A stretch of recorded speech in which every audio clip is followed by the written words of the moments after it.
Shut up and sit down.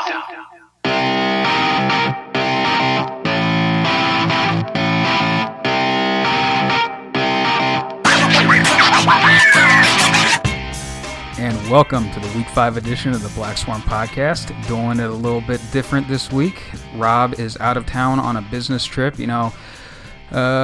kissing hands, shaking babies, golfing all day, going to bourbon tastings and whatnot. So tonight we have a very special guest co-host, super fan of the BlackSwarm podcast, Max Julian. How you doing, Max? I'm great. Thanks for having me, Hank. It is a dream come true to be on my favorite podcast. Well, you know what? Let that be a lesson to all the kids out there. Sometimes you just got to shoot your shot. Yeah. You see the pretty girl at the bar, you just got to go up and say, hey. Worst you can say is no. I slid straight into the DMs, and it happened to be probably the biggest game of Maslin since the Niles days. That is a strong statement right there, my friend. But before we get into that, let's get a little bit of background on you. So, what is your connection to Maslin and what brought you here? Well, I've been a sideliner for the last 8 years, and that really brought me into the city. Moved here, wanted to raise my kids here. I've been a Tiger fan my whole life, and my best sideliner ever said, dude, why are you hanging out in the suburbs and coming in and taking our best night 15 nights a week? And I said, dude, you're right. And I moved here. I built a house. My kids go here and coach a youth golf team and absolutely love the Tigers. Only missed 8 games in my life. Tiger football has been great to my family. Used to have 14 season tickets. A couple people have passed away. So we're down to 11 this year. But we're those loud, obnoxious people in Section 5. We have a new family that sits in front of us every year because me and Rob Mailer are so obnoxious nobody wants to sit in front of us. So I apologize. You don't need to apologize for anything, man. That's awesome. The loud, rowdy fans are what make it fun, and that's what makes us us. Yeah, absolutely. So with that, let's just get right into it. A big win, shutout over Elkhart, 55-0. So what were your thoughts on the game? I was expecting a lot. Heard about the kid who had just picked up the Tennessee offer. I said, I'm a sideliner like you, and I know that got the attention of the kids on the team. They were all excited to see how they matched up against this kid, and it just happened to be a disaster of a game. You got to think all those other teams local with 16 teams in the playoffs now, what are you doing? Not getting better playing us. Finally, Jackson's stepping up playing Menor. I don't know what Perry, Jackson, Hoover, Lake are doing. You could be getting better playing against us. Instead, we're putting up a stew on a team from Indiana. It's old grudges, same old story. It's just who they are, and sometimes you can't help that. And if teams don't want to better themselves, then we don't have to help that either. But yeah, like you said, expecting a little more. I know. And you can read this on the Maslin Tiger Booster Club website of the Booster Club meeting article, I guess is the best way to put it. I'm kind of losing my words right now. It's been a day. That, even Coach Moore said, hey, we were expecting this team to be better. They're Division I in Indiana. And I think we were all expecting a little more of a showing from them. I remember I tweeted at halftime because I had to sit and watch the game on my phone up at Youngstown, so I didn't get to sit there and experience it live. But that team did not impress me at all. And I tweeted from our Twitter account of this is an unserious football program. And that's not to slight the kids because they can only play up to their talent level. It's the fact that they came in, they didn't look ready to go. That's on the coaches. The kids aren't stupid. They knew what they were coming into. But as a coach, you need to find a way to get your team pumped up to play any opponent. It didn't seem like they did anything different than what they had shown on film before. So I don't know if they just said, hey, we're going to come in and we're going to have a cool experience and we're going to get our ass kicked and then we're going to have a quiet ride home or what. But it just didn't seem like they put any effort into it. Last week I mentioned about it was either Penn Trafford or Gateway that came in and just unloaded an entirely new playbook trying to march down the field on us. And even though they were an inferior opponent, that was a team that came ready to play. They did their best. And I don't think that's what we got from Elkhart on Friday night. Speaking of stuff you said last week, I think it was you, it may have been Rob, but some of these teams have come in from out of state, and Elkhart, they came out of the tunnel with about 12 minutes to go, and they just stood there and watched. And like, go to the Hall of Fame if you want to watch. It was almost like they were coming to be fans of the show, and that's great band show and all that, but like, I mean, I went to bed to stories of like Paul Brown's Massillon Tigers and Mike Currance's and Bob Cummings' Massillon Tigers. And now we're living it with Nate Moore's Massillon Tigers. The BlackSwarm is back. I mean, these kids are ass kickers, and they have been for years under this coaching staff. Like, it's not a show. Like, show up and be ready to play football. And that's why I'm so excited for this week. And I mean, I applaud our coaches for saying, hey, St. Ed's, come down and play. Like, you're a private school. You're bigger than us. You play by different rules. Come play. And, I mean, beating them last year, should have beat them in 2020 and the year before. I mean, Slaughter got tossed in as a 14-year-old, and he grew up fast. And, I mean, couldn't be any more excited to see where we stack up against the reigning D1 state champions. Yeah, it'll be an interesting one. I'm really excited for it. I think this is probably going to be the game of the season in Ohio. I mean, I can't think of really any other two powerhouses coming together like this. You know, I know last year we don't quite have the gravitas of being, you know, a division state champion, runner-up, anything like that. We didn't make it to the dance. It is what it is. But we are still one of the best teams in Ohio coming to play the best team in Division I in St. Edwards. So, yeah, absolutely. Last year, and I applaud the coaches for scheduling a big game week 1 every year. Last year we knew we were a little young, but I mean, this year and next year we're absolutely loaded. And playing Valdosta, coming in undefeated, St. Ed's had their big win over Elder and their game in the showcase. Like, I know they're ready to play, and some of their fans have said, oh, we snuck up on them last year. We're the last team to beat them. We're not sneaking up on anybody. We're going to get their best shot, and they're going to get ours. And I just really can't wait to see what the coaches do. They got the talent. We're healthy. Got a great kicker. Like, we're ready to go. I'm excited. Just had to get that little dig in at the kicker, huh?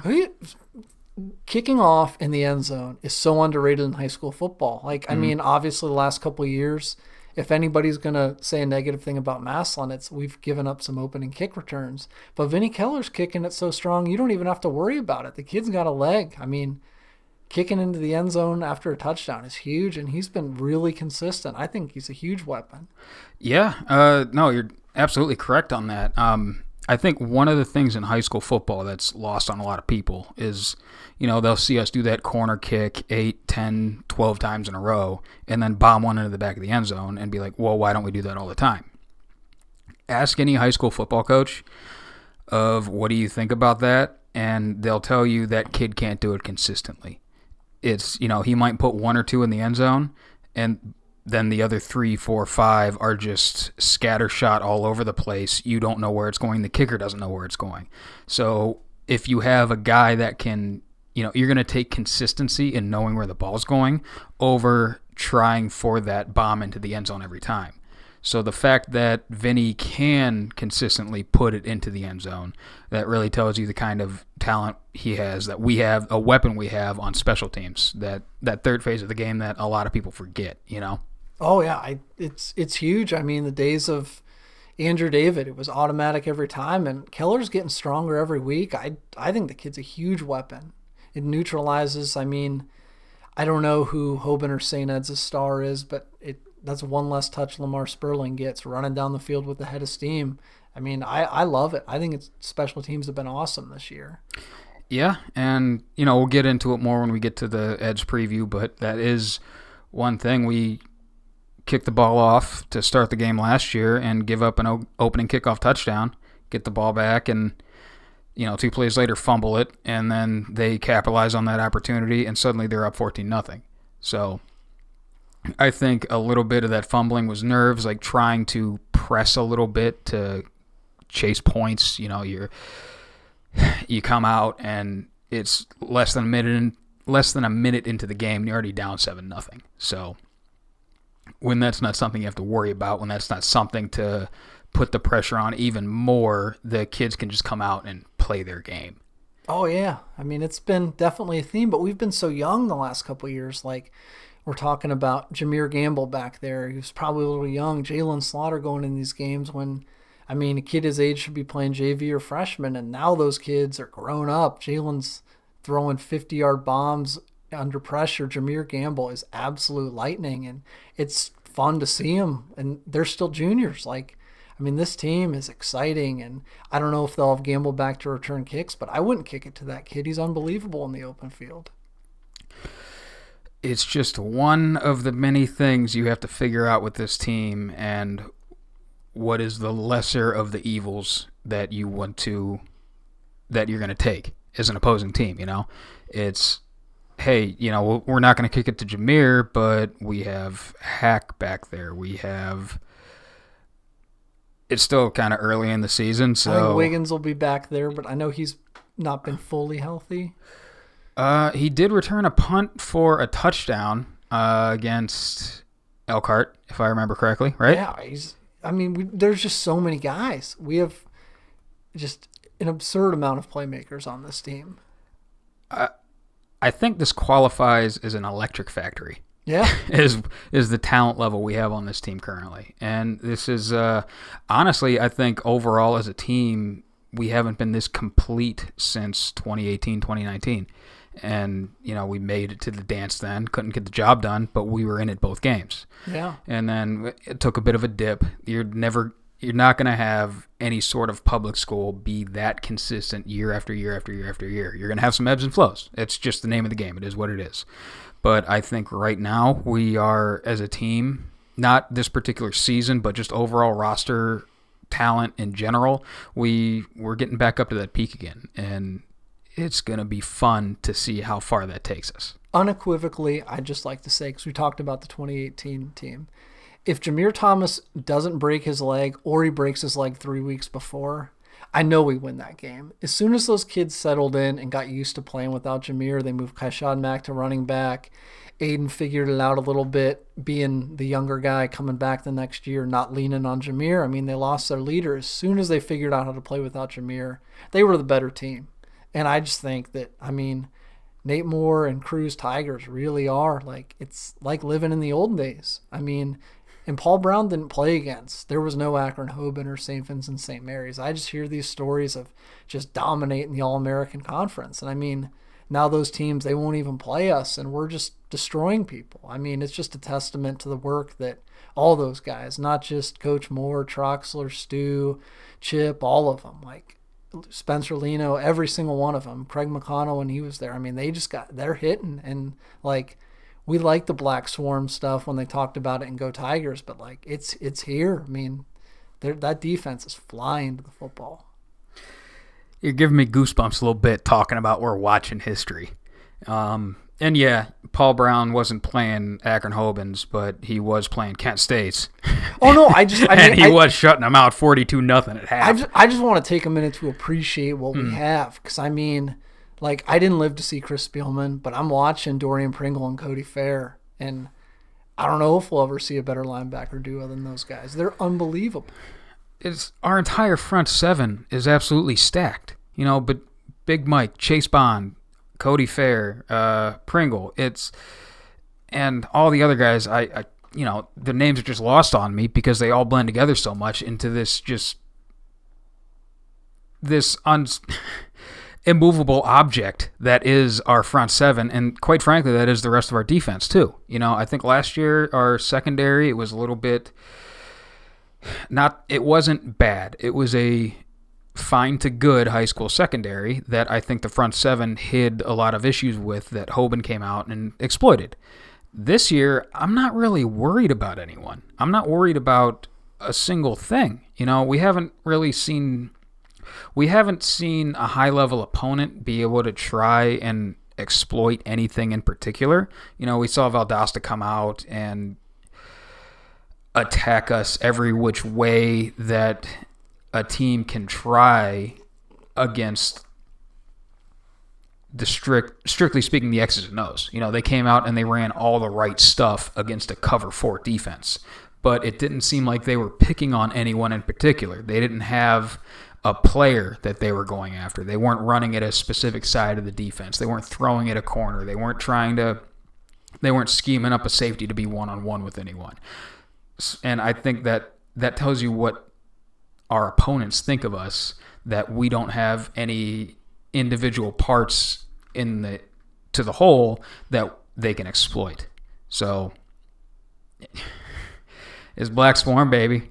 It's exciting. I mean, it looks like they've settled in kind of on Adonis Marshall, Liebler, Page, and Hack. But, I mean, that Lennox Lemon kid, he's going to be a star. And there's just guys ready to come. Isaiah McElroy. I mean, Big Mike is my favorite player to watch. But they bring McElroy to give Big Mike a blow, and he's doing a great job. They're bringing Brandon Carmen in to rush the pass. He's flying around. They're fast and they hit hard. This is the real BlackSwarm D, and I think they have a chance to be the best I've ever seen. Yeah, I think it was, I went through and 2018 was statistically the best defense we had, and just watching the games back a little bit and thinking back on it, it honestly, the stats didn't lie. They were our best defense and probably our best offense too. It was such complementary football that we haven't, maybe 2019, it's not like we took a dip. They were right there neck and neck. But I think then we leaned a little bit more on the vertical pass game. We, had a lot of injuries down the stretch to where our defense just got worn out. And it wasn't when one phase of the game, when one unit kind of takes a dip a little bit, it puts more stress on that other unit. And it's just harder to play that way. As an extreme example, if you have just a tremendous defense, like say you gave this defense to Perry, they wouldn't be performing like they do because it just puts way too much pressure on them, and it gives the other team, we don't have to worry about the offense at all. We'll just grind it out with them and keep the defense on the field for 50 minutes, and they'll just get tired and eventually wear down, make a mistake, whatever. This is a level of complementary football I don't think we've had since 2018, 2019. And like I said, man, it's going to take us far. Yeah, it's super exciting. The last couple of years, we kind of rested on how far can Wiltrell Hartson take us, and this year, it's like, oh, who's our running back? Well, Milan was supposed to be, but he's been hurt. Now here comes Peyton Mitchell. All he's doing is hitting triple digits every week, taking care of the football. We 8 deep at wide receiver. We got 2 unbelievable quarterbacks. We got a great line. I mean, Sergo got hurt, and then it shows testament to the chemistry. That kid's an all-county player, probably going to play college football if his knee's right. He's still at everything. He's still a leader of the team. They just really have it together, and if they continue working as hard as they have, it's up to them. If they put in the work, it's there for them. Yeah, I think that is the biggest thing is the chemistry on the offensive line. There's no one great player on a line can't save the rest of it if everyone else is just average or bad or they don't work together as a unit. I always point to, at least in the history of this show, so 2018 to now, that our worst line, and we were still a good line then as far as relative to Stark County football, Ohio football, was 2020. And you saw the extreme of that in the Hoban game. We had a D1 player on that line. We had Terrence Moore. Yeah, Terrence at right tackle, and he was a phenomenal player. But that can't make up for bad snaps. That can't make up for blown assignments. That can't make up for poor line play for the other 4 guys. And with this line we're trotting out there now, I don't see a weak point. You don't really see missed assignments. We had a few in the first game, but you don't see the same mistakes twice. And we don't have a player that I'm about. We don't have guys that are giving inconsistent effort. We have 5 dudes up there, and they are road graders. So, like you said, give everyone else their flowers. I love the line. It's where I played. It's where my heart is. And I think this one is going to take us as far as they want to take us. And every year since John Mazur's been here and now Chip Robinson's helping him, the line gets better as the season goes on. You can't say that. I mean, obviously O-line's a big injury position. A lot of kids get hurt playing down there. But we get better every year, even when we sustain injuries. Mazur always gets them better. And then bringing in a guy like Chip Robinson, who's all about Massillon and loves the game and knows a ton, like, they're just going to get better. And we're rotating, like Jason Lewis has come in. The dude has NFL size, and if he wants it, he can take it. But, I mean, they're rotating him in, and that just breeds depth. Like, losing Sergo stinks, but they're just getting better every week. I really can't wait to see how they stack up against Eds, because I know everyone's talking about Eds' line, and I know that's the O-line, but their D-line, like, I'm excited to see our guys really tested. Well, they have a couple of 3-4-star players with D1 offers on that defensive line over there at Eds. This is definitely going to be a gut check game, and it's probably going to be the best line we see really on either side of the ball until week 15, week 16. You know, we're not going to see another collection of talent like this for a couple months. So to have something like this about halfway through the regular season, it's going to be... I don't want to say, like, there's, you know, not that you ever want to lose, not that losing's ever good, not that you're ever okay with it, but regardless of what happens Friday night, it's going to be a pretty good barometer of where we're at as a program, how we stack up against the best of the best. And again, regardless of result, hoping, praying, thinking it's going to be a W, that we're still going to come away with a lot of good lessons that are going to help us down the road. Yeah, it's a perfect measuring stick. I'm thrilled with where the game's scheduled. I think they did an awesome job with it. Yeah, so with that, I don't really have any more, comments on Elkhart. I don't want to burn any more Ed's talk before we get into their actual preview. Do you have anything else before we get into film room? Elkhart, thanks for coming. Love to have you back. Come back next year. Yeah. Thanks for coming. With that, let's get into a little bit of film room action. All right, now getting into a little bit of film room action. So, as I said earlier, I had to watch this game from a hotel room Friday night in Youngstown. So, rather than watching some huddle highlights like we normally do, I just screen capped a few things on my phone and just stuff that stuck out to me, stuff that was interesting. There's a couple points where it's going to be, quality is going to be a little less than stellar, but I had to deal with it, so you guys do too. So with that, we'll just get it rolling. This first play we have is our first possession, I think first play with the ball, which just happens to be our first touchdown. So just kind of like painting the picture a little bit. We're coming out in our empty package with the one behind center taking the snap, and they come out in a basic-ass 4-3, kind of weird-looking cover 3 because they have 4 down linemen, 3 stacked backers, a corner down here at the bottom, a corner. Are they doubling Ricardo Wells there with 7 in the box? I'm trying to figure that out because you can see his feet at the top of the screen. Just doing the quick math here, that's 7, 8, 9, 10. Well, yeah. So they have the roll down safety over Wells. Your free safety just probably lining up to play his divider rules. A lot of cover 3 teams, it's landmark based, not necessarily where the ball is.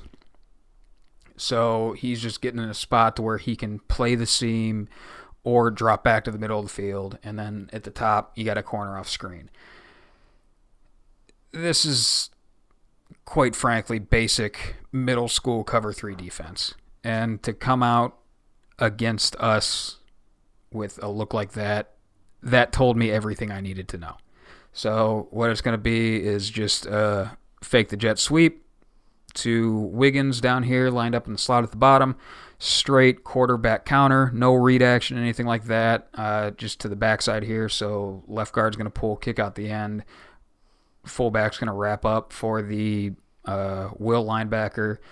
The Sam is going to just take himself away following the jet fake. And when you got 6 blockers for 6 defenders and a ball carrier like the one, easy 6.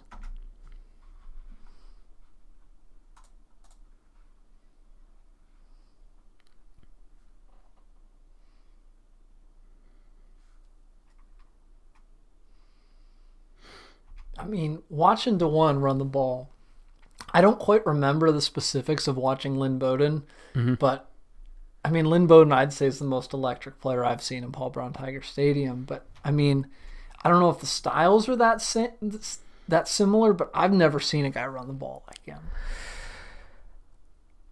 I've seen the dollar store version of it, and I think just stylistically, he's a slippery runner. He's a lot like McElroy was. He was a very slippery runner. Not saying McElroy was near the athlete DeJuan is. Do not get it twisted. Oh, I agree. DeJuan 40 times probably 0.3 of a second faster. Maybe 3 seconds faster. Yeah, he's the more chances we can get the ball in his hands in the open field, the better, I say. Mm-hmm. I mean, and when he gets to that second, third level, nobody's going to catch him. I think it was the Mansfield highlights we were watching where he just took a power read right up the middle. He's splitting free safety in a corner. Looked like the corner had the angle on him, and he just deleted that angle. Like, kid, he's not just a hell of an athlete. He's a crafty runner, a good football player. Like, he knows how to set up blocks. He knows the angles to take. He's not just out there going broken play on 2.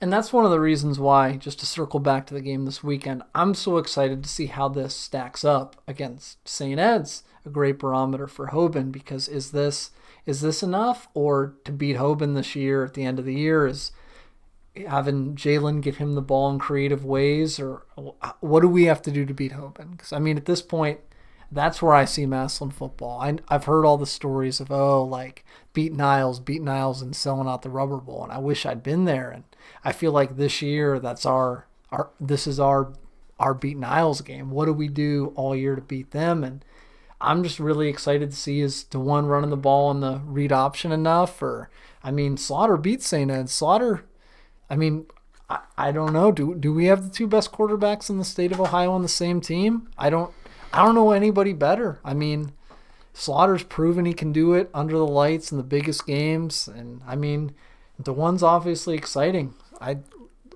love them both. That is a tall statement well above my pay grade because, as most people have seen or heard in the spread segment we usually do, I do not watch any other Stark County football. I am, generally speaking, blissfully unaware of any football program not related to Massillon. So to say that we have the 2 best QBs, I can't say I'm going to die on that hill with you. But I will say I don't know of any other team. I don't know about them. I haven't heard about them. You got a kid who beat the Division I state championship with his arm at 15 years old as a sophomore. And then you got this guy come in looking like Tim Tebow, running like Lynn Bowden. And I mean, those aren't light comparisons. I mean, those are both facts. I mean, these kids can both play, and they're both awesome, and it's just an asset to the team. Like, we have 8 receivers who are probably the best receiver on any team other than McKinley in Stark County. Yeah, I'll stand on that hill. I mean, you got, if you count Hack, because you know Hack can play receiver if they need him to. You got Wells, you got Wiggins, you got Liebler, you got Hack, you got Lewis, you got Jaw. You're forgetting about our best player in the receiving corps, at least. Tolles. Oh yeah, Tolles, who caught the game-winning touchdown from Slaughter when they were both sophomores. Mm-hmm. And I'm saying, I know I'm forgetting somebody else, and I apologize, but they're just so deep. It's an embarrassment of riches. Yeah, and you look at the stat sheets a little bit. I think Jock. I got to call him Jock because it's kind of like the one. Yeah. It's a phenomenal name. Jaquez? Yeah. Jaquez Carter, who is like coming in as our backup quarterback, wearing number 80 last year. That's what I fell in love with the kid. It did nothing about that fit, and I loved it. So he's one of my like just personal favorite players for no other reason than the just absurdity of the aesthetic last year. But he's come out, and I think he's been him and Wiggins have been our leading receivers this year. And a lot of that is because, Tolles is our new number one. Defenses are keying on him first and foremost. And if we've shown in the past, we've talked about it with the coaches. If the defense wants to take something away and overplay that, we'll let them do it and attack somewhere else. And we have the players to do it. So, it's not that Tolles hasn't been showing up. It's not that he's not that good. It's just the game plan hasn't really called for him to have to take over, and we haven't needed him to, and defenses want to overplay and take him away. That's fine. We got, like you said, 7 other guys we can get the ball to, and that's before just telling the quarterback to keep it, run up the middle, or hand it off to one of our running backs. Every coach, I'd assume, if I was coaching against Massillon, which obviously I'm not a coach, I'm not pretending to be, but I'd watched last year's Hoban game, and the only way we moved the ball was 15-year-old Slaughter, 15-year-old Tolles at the end of the game when Jalen kind of realized maybe some of the seniors were done. Him and Braylon took over that game, and they were moving the ball, against Hoban. And Hoban's not giving us an inch. Tolles is a stud. Yeah. Some of the seniors may have been responsible for a couple of Jalen's interceptions, but that's neither here nor there. Yep. So, let's just, move on from that. Keep her moving. Next play of the game here. So they come out and empty, and as we are wont to do when a high school team comes out and empty, we blitz. And we blitz, and we blitz, and we blitz. And I thought this team, who operated a lot out of that, would have a plan for that. And again, they didn't. And they just didn't. That's the thing. Like, it's the game planning aspect. It's not on any of the kids out there that we're sending 6 guys for their 5 blockers, and they don't have, the bodies to block it up. It's frustrating to see a team come in and just be like, well, we're taking this L tonight, boys. Sorry, guys. We'll go out there, we'll take our lumps, and we'll get back on the bus and just burn the tape. It's so frustrating. And I thought we were going to have to do a lot more on defensively to combat their empty. But apparently, all they play over there in Indiana is 3 down, drop 8 teams and don't have to worry about 4th, 5th, or 6th rusher when they're doing this stuff. So I think we taught them a lot about themselves, and you'll see it here right now.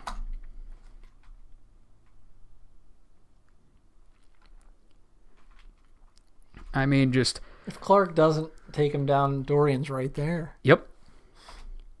Like, you just got 2 guys ready to go. You got, who's that, 82, 92 over there playing his contain. You got Fair coming in, beating 72.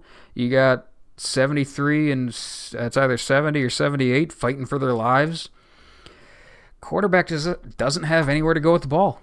And that's something, he's got to see that. And he's just got to know, like, whoa.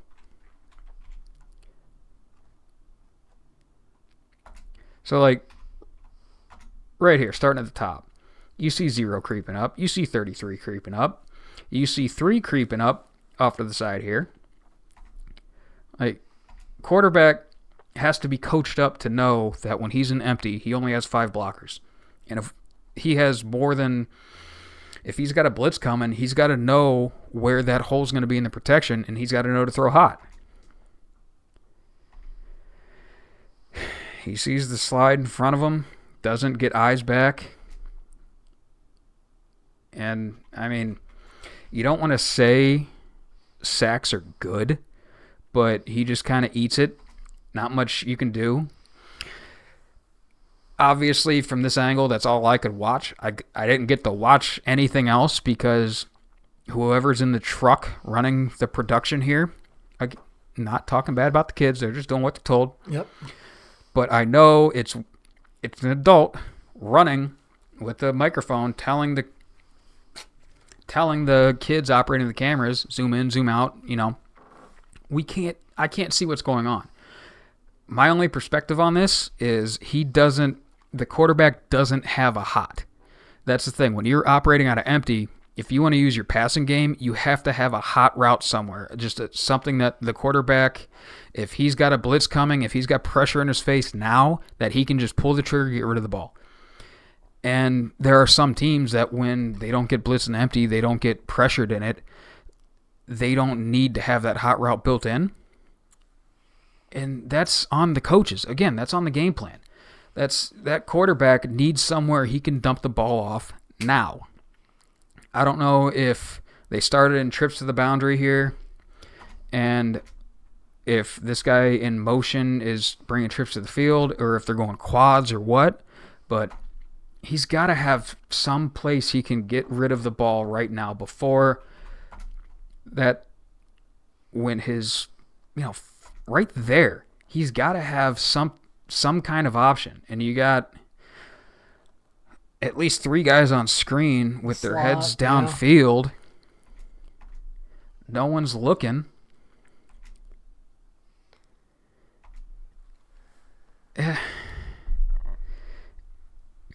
It's just frustrating, To me, it's just crazy the separation in football in the last couple of years. Because, I know we had our one really bad game, the end of the Tom Stacy era when Ignatius beat us 49-0. But, people say there's no parity in college football. There is no parity in high school football. If you really – people are talking Glenville, Avon beat them. I really feel like in Northeast Ohio, there's 3 teams that are head and shoulders above everybody else. Well, there's 2. They've proven it.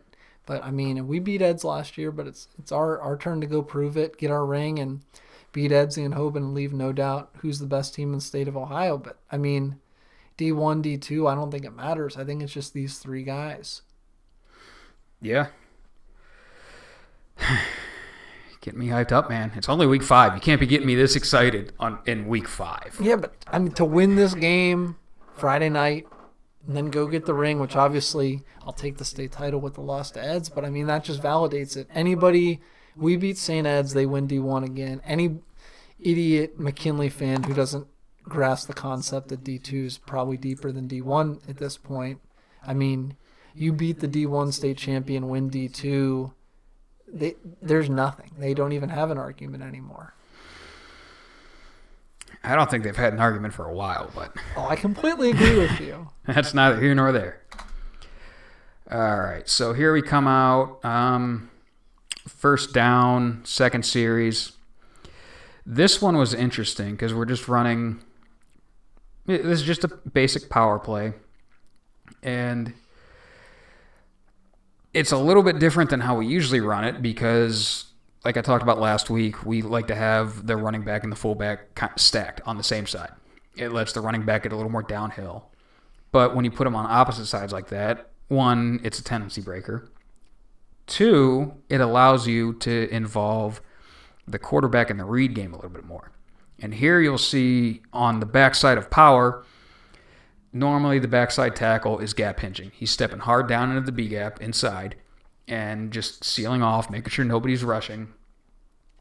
And then just kind of hinging on his foot, turning back, and making sure that backside rush can't get there.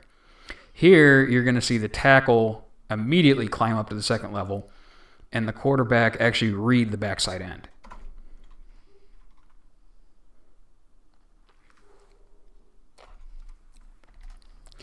So, fun little adjustment, and even though that's Slaughter there taking the snap, we're still involving him in the run game.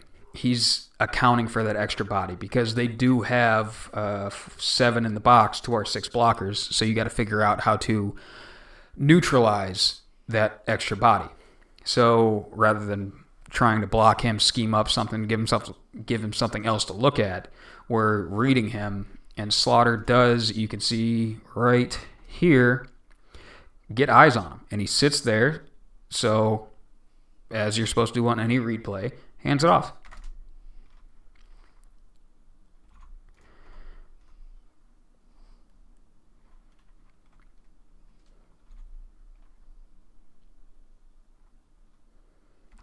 Also, great adjustment by the pulling guard here.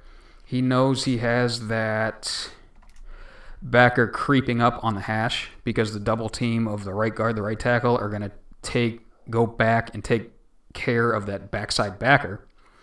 So the Mike creeping up on the hash here is his man. And rather than trying to hit the hole between the fullback and the tackle, he just turns it up and immediately takes on that guard.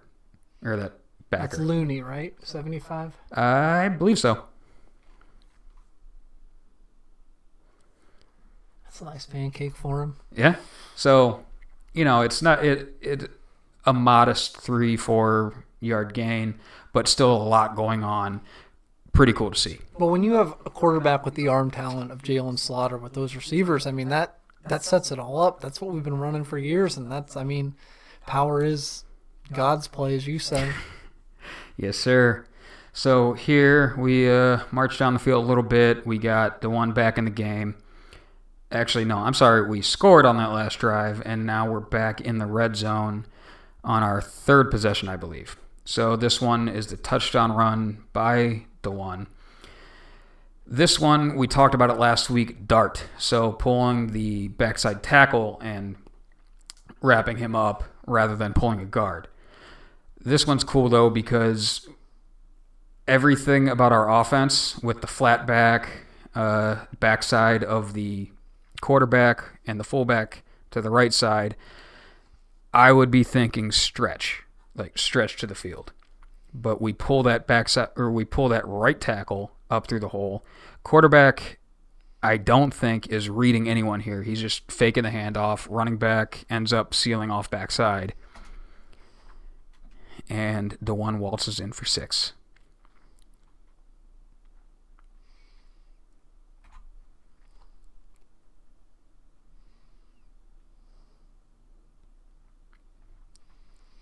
Yeah, no one absolutely destroys that defensive end here.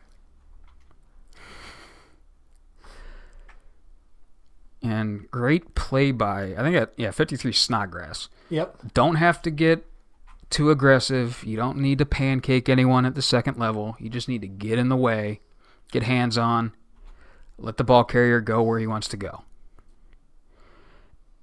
And so one of the things that, if you want to look at, is it a read or is it just a straight quarterback run where he's just giving that little bit of eye candy, faking the handoff? So if we go back to that last play, where if you just watch the mesh point, and how Slaughter really gets eyes on that D end and rides the running back. He's still thinking about pulling it, right? So here, if you just watch the mesh point, the one just kind of gives a token fake, pulls it, and he's running. He's running the entire time. This is quarterback dart all day.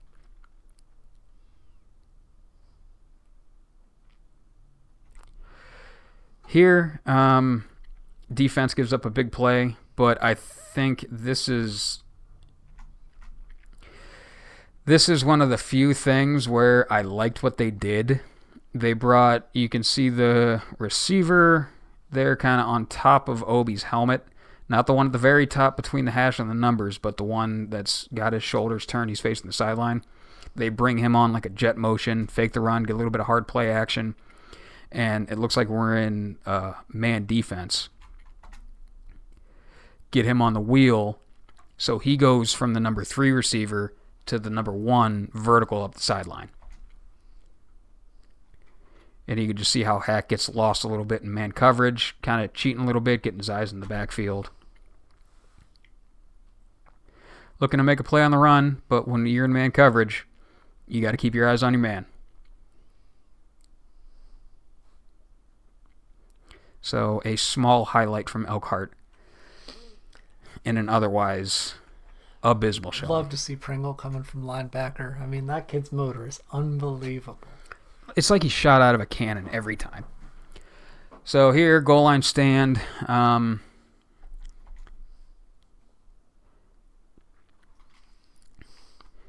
Just pressure gets there before the quarterback can do anything. And it's a tough position to be in, the left guard. He sees that linebacker creeping up, wanting him, he knows he knows he's rushing. He knows he's coming. And when you're in pass pro, I'm guessing he's on the slide side. It's going to be 55 right there. Your job is to take away the rusher that has the shortest distance to the quarterback. So even though he's got a guy lined up on his outside shoulder, with that linebacker creeping up into the gap inside him, he knows he has to take him away. So I don't know if they have a rule built in to where that left tackle needs to slide and take away the 3-tech, or if that quarterback knows he has to get rid of the ball now, or what. But he can't be, he gets a little bit of happy feet in the pocket. Can't be doing that. Ball's got to be out now. And hell, even as I say that, he's getting tackled. That's good to see Big Mike get some shine for all the dirty work he does. I mean, we try and give him his flowers as much as possible on this show because he's just like Pringle on the blitz, man. He's shot out of a cannon every play.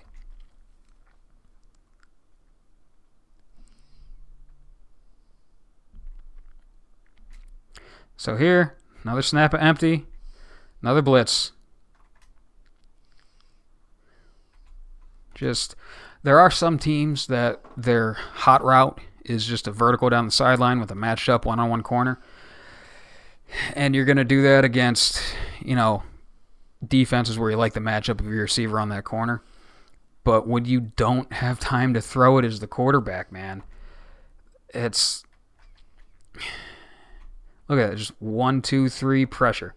He's trying to uncork it, and he just doesn't have time. He's got 2 guys rushing... No, that's a Maslin helmet. No, he's got 4 guys in his face. Quarterback had a rough night.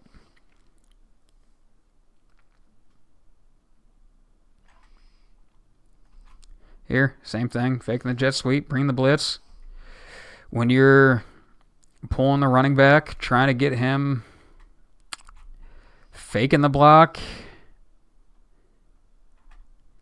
Oh, no, this was setting up the screen for Hack's interception.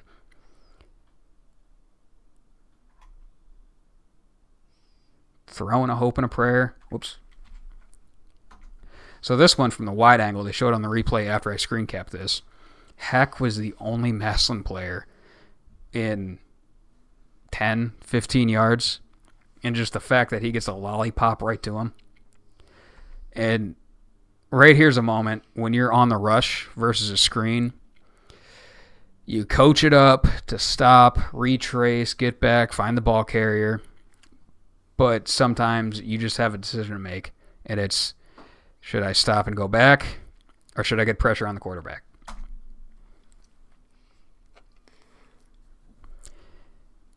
And there we go. Worst case scenario for Elkhart. Here... Maslin's staple play that we haven't seen, I don't think we've seen so far this year, little smash Z post. So it looks like they're in quarters coverage. You get our Z receiver down here at the bottom. Jock, he's going to get in a trail position on the number 2 running the corner route and just gets lost in coverage. Just, you can't ask for any more than that. Wide open. And just look at the pocket Slaughter has to throw. Steps up, dime right, hit him right in the chest, and... Oops. And I know Everybody thinks he got the touchdown here. Again, another one of those. So right here, you can kind of see his knee goes down. There's another shot they showed on the replay of it was right down the sideline, and the ref got the spot right. Yeah, oh yeah. But then look how coming up. I know you got the next play on. Look how heady junior quarterback is. Gets him right back on the line, and I mean they didn't cover Braylon Tolles. So that's a lot with, again, game prep and everything. Goal line defense.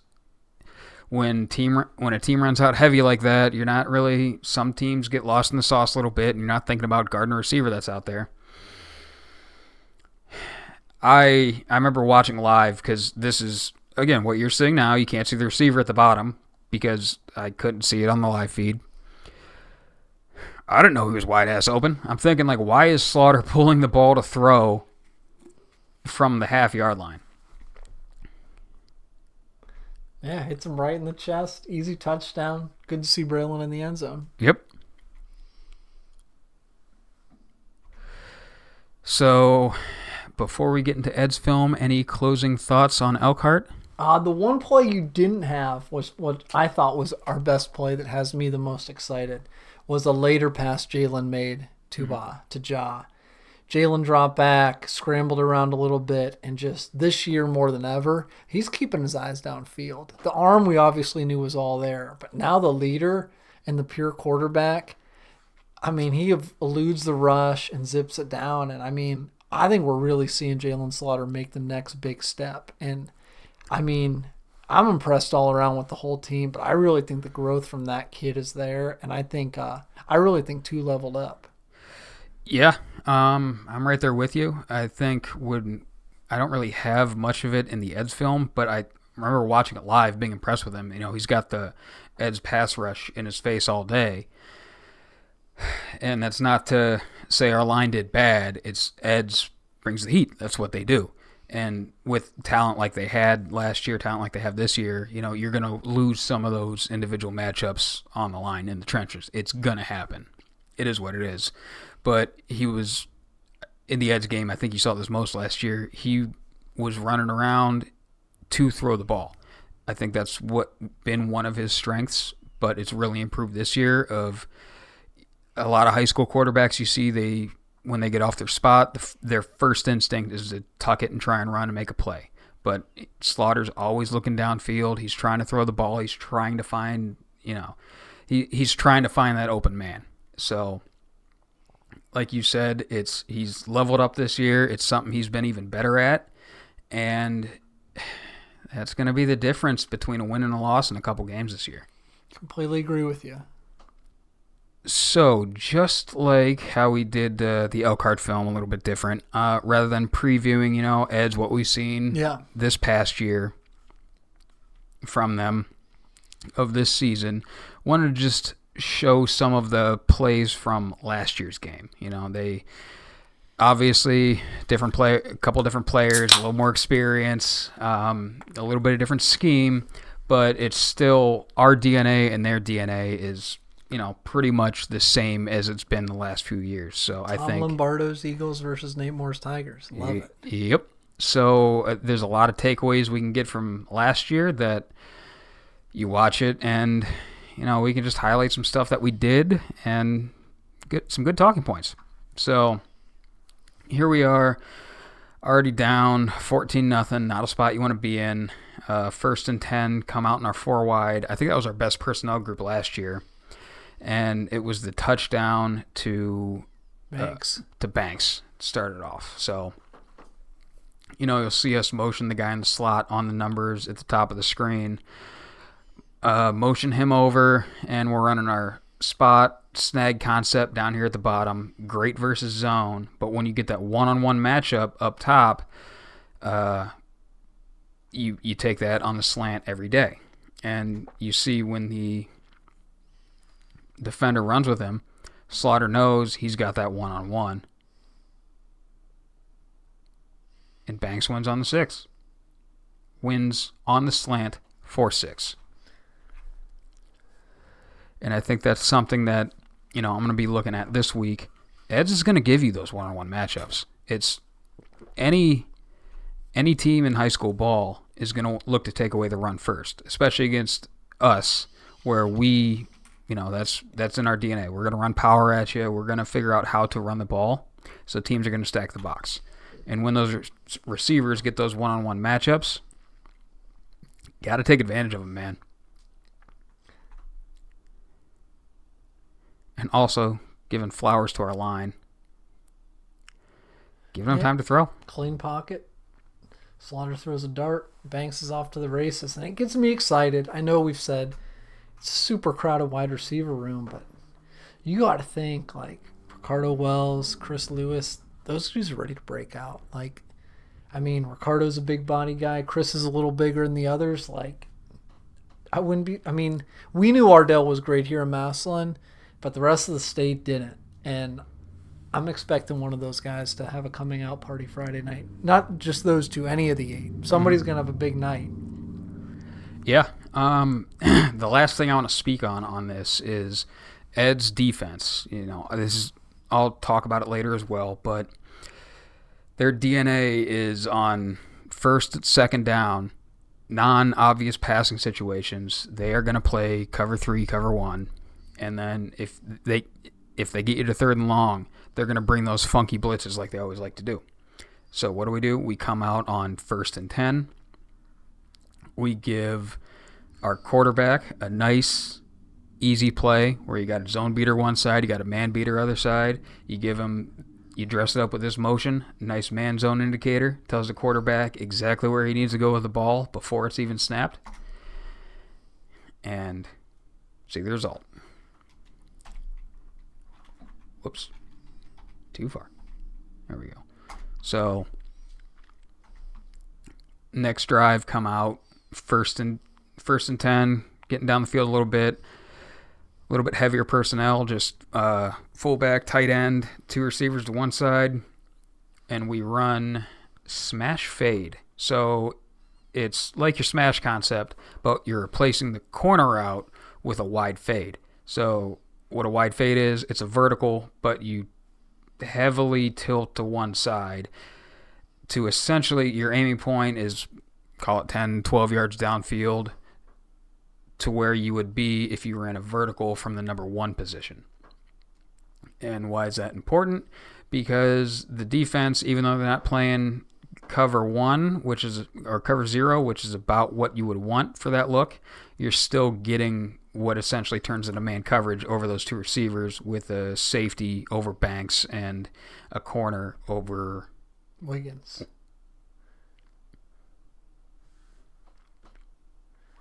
That is an absolute dime. Hits Banks perfectly in stride. And again, pockets there. We're winning those matchups. It helps that, again, this is an early down, I think 1st and 10. So they're not really doing anything too funky. They're just playing their base coverage. It's what they do on early downs. And that's where you're going to have to take your shots. That's where you're going to have to win.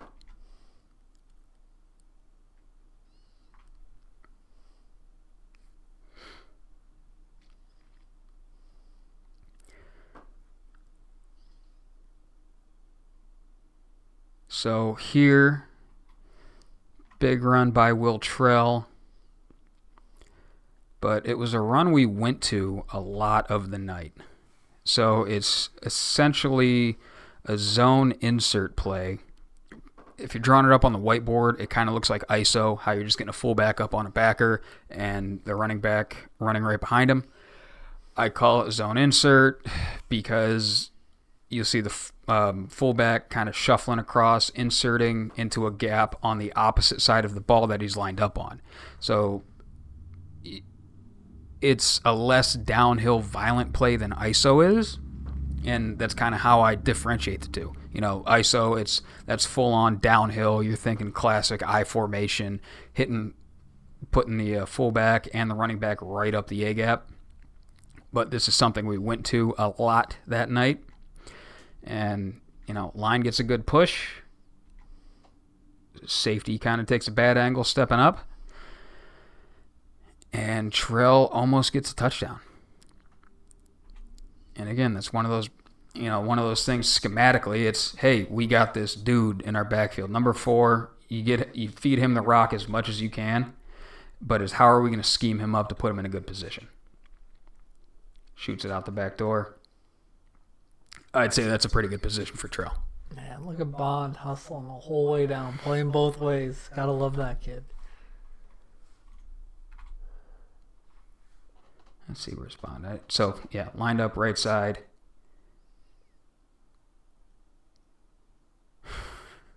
He's hustling, man.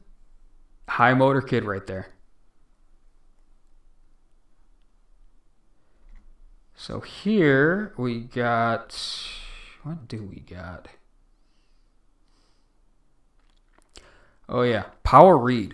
So this is a staple run play for Eds. I would call this their go-to run play. And why I put this in here, why I highlight it, is because it's also been Owen's staple play. That's where he's gotten the most work on. Or the most results on, I should say. Where it's lines blocking power, but fullback's arcing out. You're not kicking out the play side D end. That's guy lined up more or less over the fullback right now. You're bringing the running back, just running kind of a sweep path. Quarterback's reading that end. Sees him widen with the fullback. Pulls the ball, follows his pulling guard. So why I highlight this, why it's big that this is their staple run play, is this is something that our defense has been playing against since the spring, since we installed this play when we knew this was going to be something we were going to be leaning into. So it's something they're going to be try running a lot, and it's something our kids know how to defend. Here they come out. I think this is 3rd and long for them. Eds comes out formation into the boundary, so they're putting, 4 of their eligible receivers into the short side of the field. And if you'll watch the number 4 down here, all the way out, past the hash, probably sitting at the top of the numbers. And what you're trying to do with that, why you're doing that as an offense, why you intuitively, when I first started learning about this stuff, is like, why are you putting all of your numbers to the short side of the field? You're making it easier to defend for the defense, but you're getting that one-on-one matchup with the corner. Because even though we send a blitz here, even if we're playing our base coverage, you're making that field safety now. He has to pick. Is he going to step up and defend the run, or is he going to have to cover a whole hell of a lot of grass to defend the pass? So this is something Eds went to a lot of, just taking that one-on-one shot when they get it. Corner does about as good of a job as you can expect, really. But with those 50-50 balls, they're called that for a reason. Quarterback makes a great throw, puts it right where his receiver can go up and make a play on it. Yeah, Liebler's all over him. Guy just made a play. Mm-hmm. So look for that to be something that, Eds tries to take advantage of more than a couple times in those gotta-have-it situations. So here, 3rd and 5, I'm guessing. Eds comes out. They got us in a spot they want.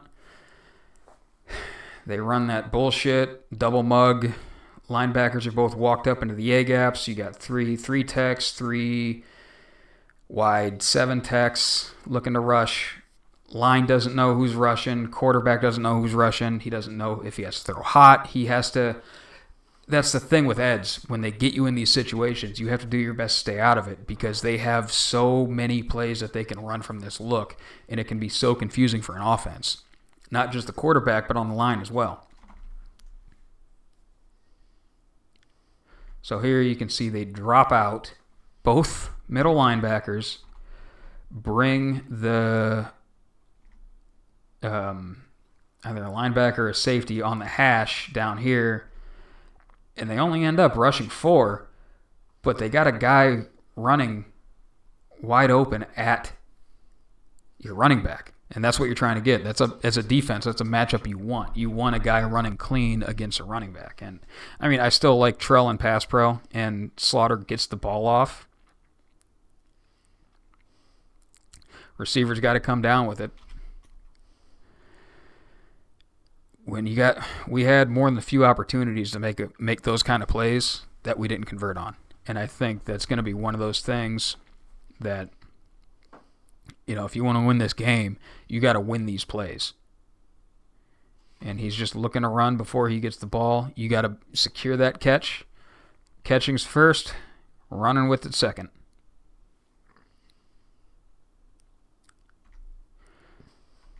So here we got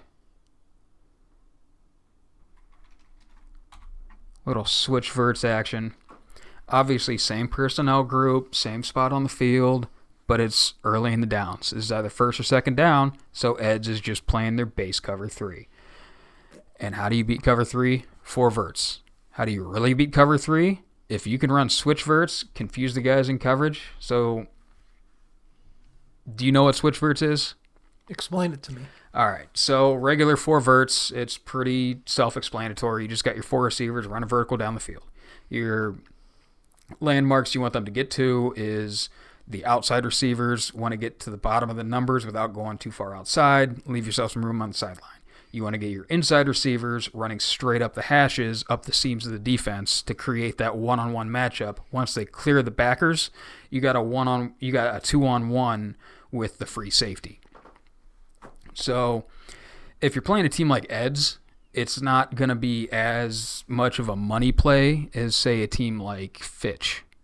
So what you want to do, if you want to dress it up more, you have the receivers off the line switch. So the inside guys run vertical but get outside to the bottom of the numbers. You have the outside guy run vertical but turn inside and get to the hash. So if you just watch the guys at the top of the screen, you can see they get exactly where they need to. That corner doesn't know where to go with it. Backers are lost in coverage. Free safety is nowhere to be seen. That should be an easy pitch and catch for any quarterback and receiver. He just doesn't come down with it.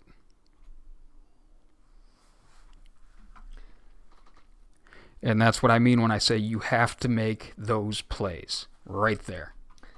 I feel like that's something, just being a sideliner, Coach Moore stressed so much when you get your chance, especially as deep as we are this year. I mean, Jalen hit him right in the numbers. I'm not sure who that is, but in the last 2 plays we've seen drops, and a lot of Eds fans were saying, oh, you got lucky, you got lucky. It's like, oh, I don't know how lucky we got. I don't know, other than maybe that LaSalle game in 2020. Mm-hmm. I don't know how many games we've gotten lucky. I mean, that game we got the big play at the end. That was a great game. We got the big play. Martavian made a big play late, but there aren't a ton of times looking back, where it's like, oh, you got all the breaks. I don't see that. Maybe East St. Louis, but I can't even say East St. Louis. I've never really known a Massillon team to have a horseshoe up its ass. We have always been on the receiving end of bad luck. It's easy to say, like, oh, we missed 5 field goals and ended up losing by 3 points. But we had a lot of plays to make in this game that we didn't, that we could have capitalized on and obviously run away with it. We gave up an opening touchdown on the kickoff. We fumbled 2 plays into our first possession and gave up an easy. Any team like Eds, when they get the ball inside the opponent's red zone to start a drive, if you're not walking away with 7 points, you did something spectacularly wrong. And we didn't fumble the ball at the end of the game to give us the ball back. We created that fumble. It wasn't just a weird, like, our best player went out and he made a play. Mm-hmm. Dorian took the ball, and then Jalen and Braylon made a play. Our guys won that game. Yep. I don't think there was anything lucky about it. Towards the end, it seemed like which team was trying to snatch defeat from the jaws of victory, and Ed's managed to come out on top on that one. But, yeah, this is just another our coaches, both sides of the ball, were just in their bag in this game. And obviously everyone line stepped up. Most of the players stepped up when they absolutely had to, but we left a lot on the field as well.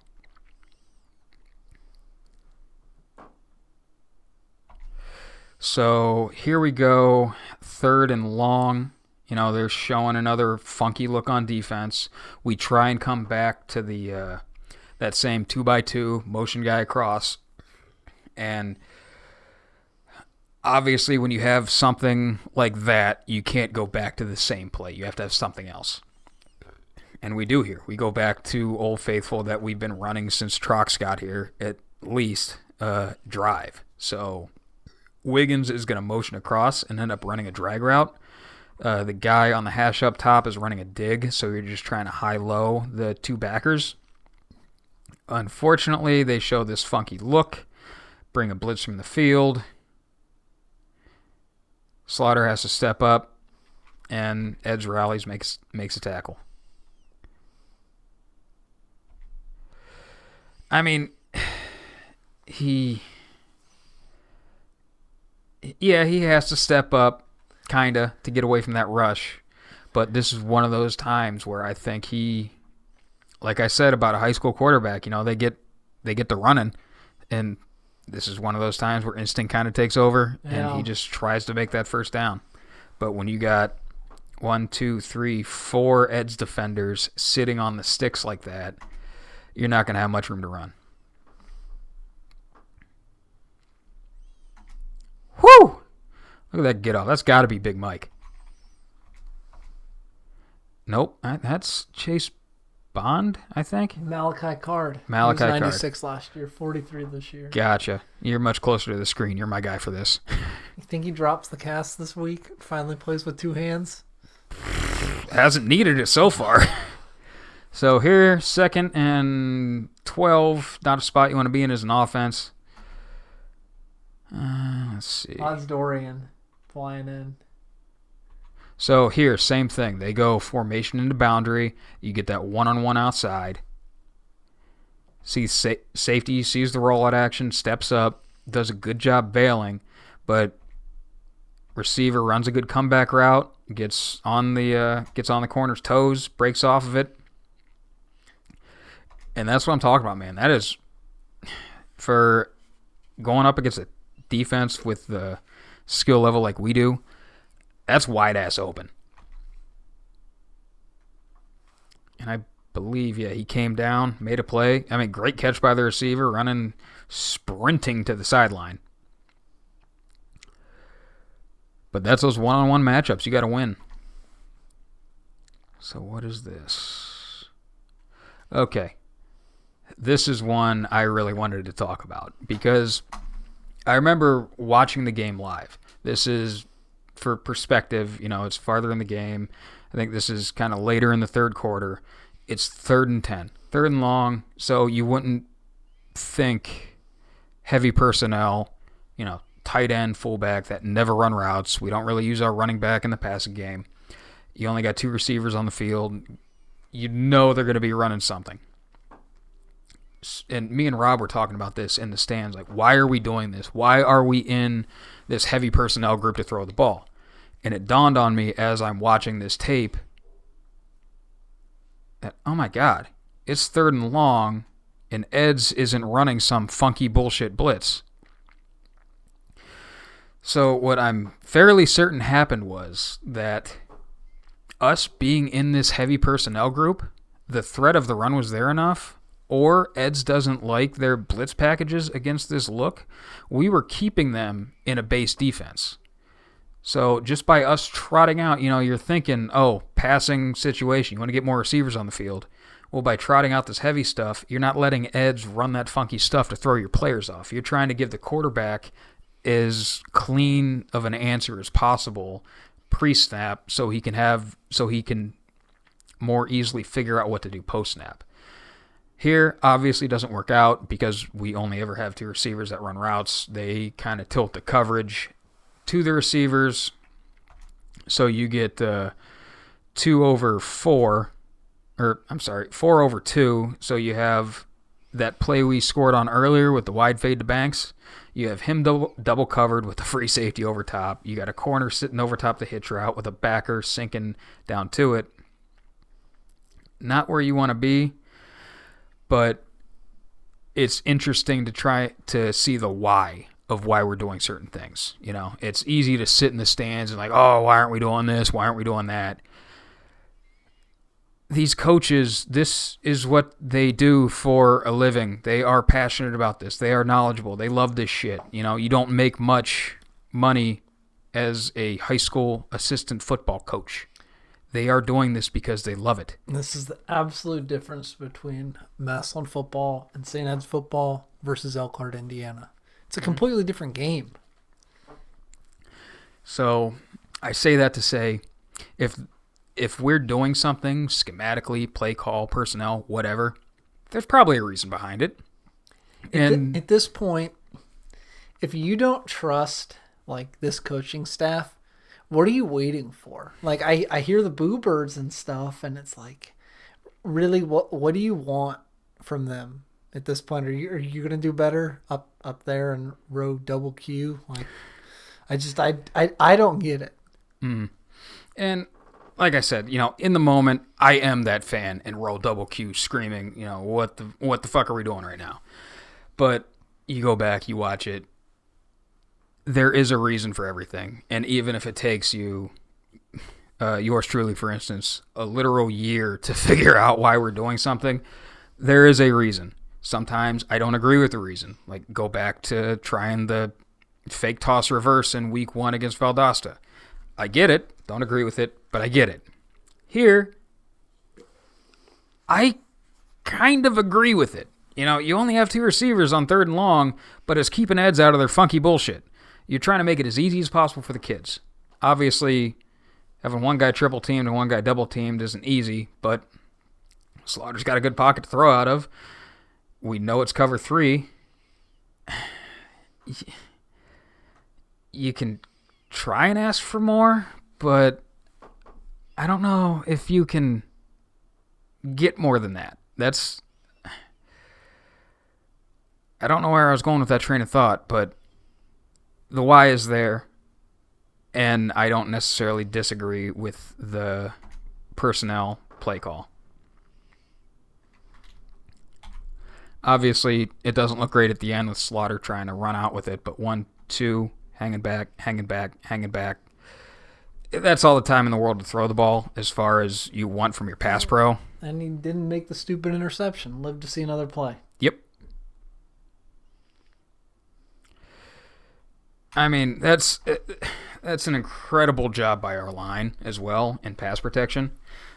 An easy barometer to see, like, if a quarterback gets sacked, if a quarterback gets pressured in high school ball, at least, is usually about 3 seconds. If a sack happens after 3 seconds, it's on the QB for sitting there patting the ball too long. If it happens before, it's on the line. Somebody got beat, somebody missed an assignment. So live, we'll actually time this and see how long it takes for Slaughter to actually feel pressure here.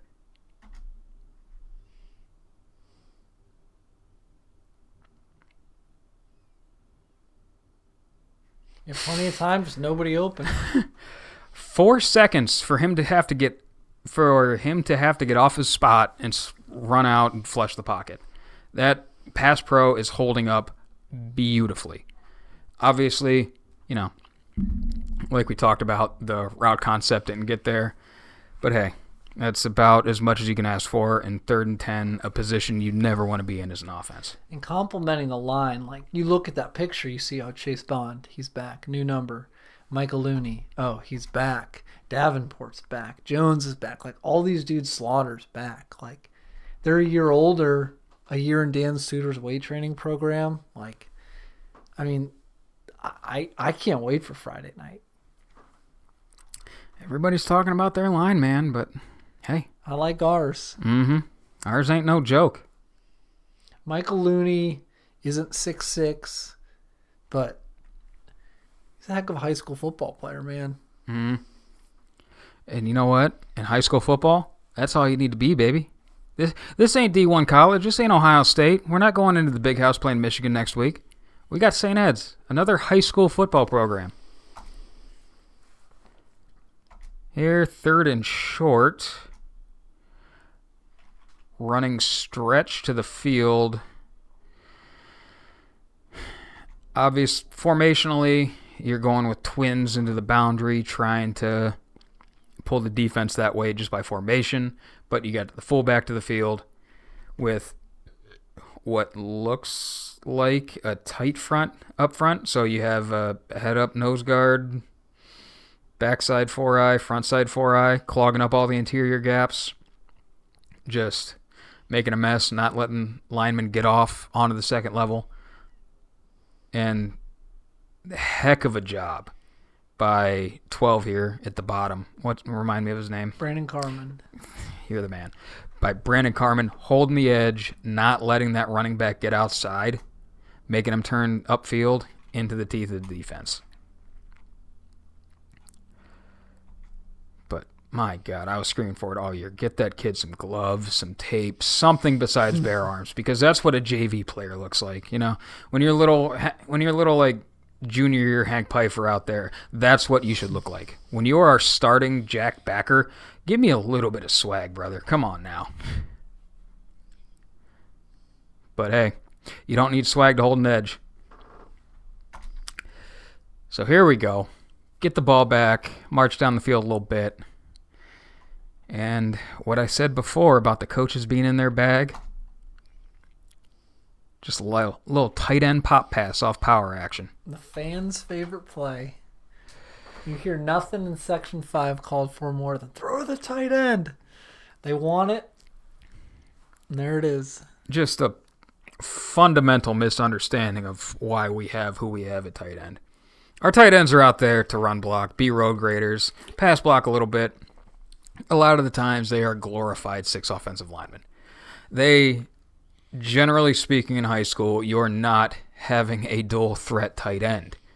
To have a guy that can play with his hand in the dirt and go out there and catch passes, if he's good at catching passes, he's going to go be a big-bodied receiver. That's just the name of the game nowadays. That's not even like the coaches at the high school in our program like saying, oh, you're going to go be a receiver now. That's like he's grown up through different football programs with different coaches putting him and playing him at receiver.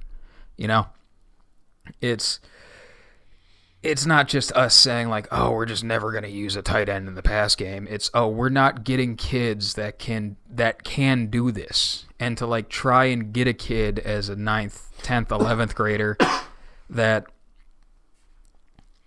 to try and start him from square one playing tight end at that, you're not going to see the development you need to.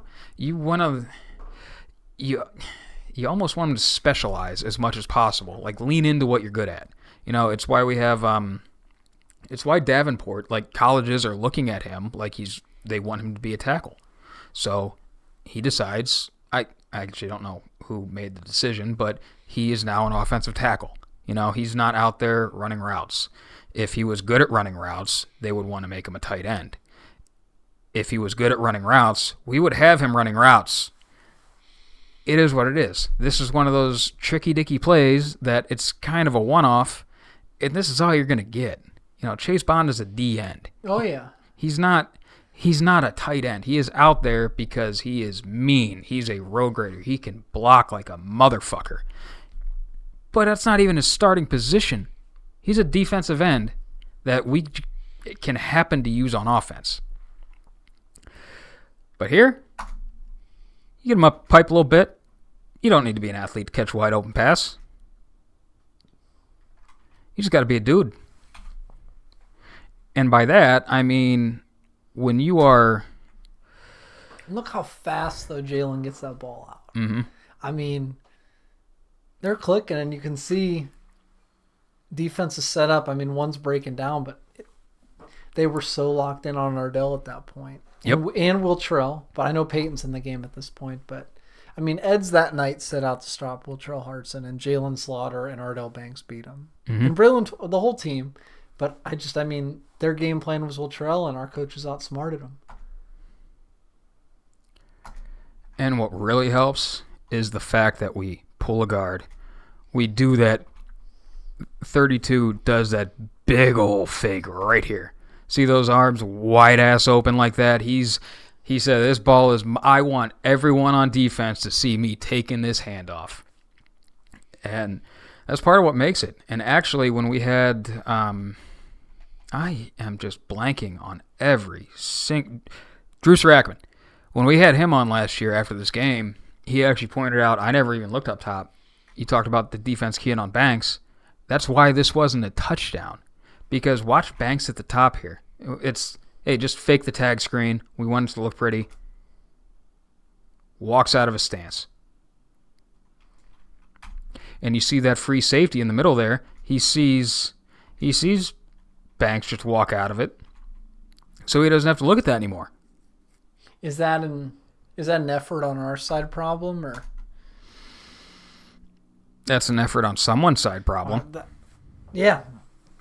I wouldn't say it's on our entire side. I'm just not getting specific, but that's something I never like to talk about, if a kid's showing effort or not, but we'll move on. You can see it.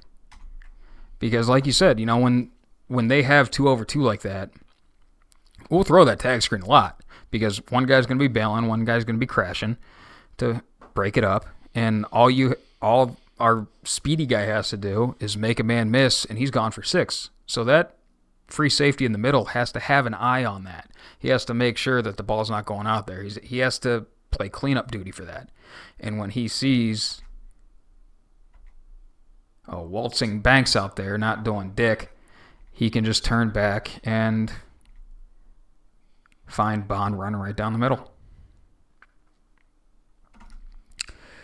But to end this play on a positive note, hell of a play, hell of a catch. The hardest balls to catch sometimes are the ones where you are just so open and everything's going in slow motion, and all you can think about is don't drop it, don't drop it, don't drop it, don't drop it. I call those David and Njokus. And that's what I mean when I say he's a dude for that. He's got that killer instinct. Like, that's a play where whether he's just not thinking about it at all, where that thought doesn't even cross his mind. It's like, I'm going to be open and I'm going to make the catch. So hats off to Bond. Hell of a play call. I think we capitalized on that one, scored a tutter, I believe.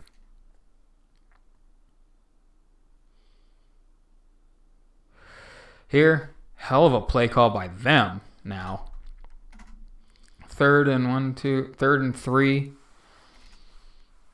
Looks like we're bringing a little bit of pressure. Pull the guard, fake the run, pull the guard, really give that run action, and run the boot throwback to the running back, running wide ass open down the opposite sideline. This has been a money play for us for years. We've scored a lot of points with this play. It's always good to have in the bag for a run-heavy team, for a team that's going to run a lot of boot action. And you're going to fool most defenses because there is no one a defense forgets about more often than a guy that just faked a run. So, hats off to them. That's a gutsy play call on 3rd and short. And, flowers to St. Ed's for executing. Carmen coming in, making the quarterback not want to have to do that again. Good effort, but is what it is.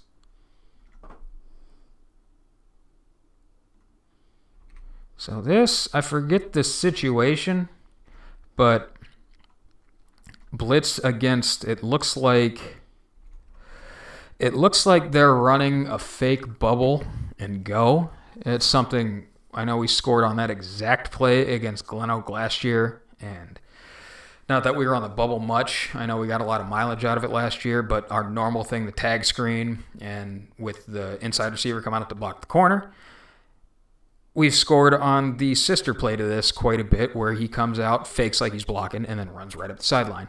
Again, money play for us. I'm guessing money play for them, but great defensive play call.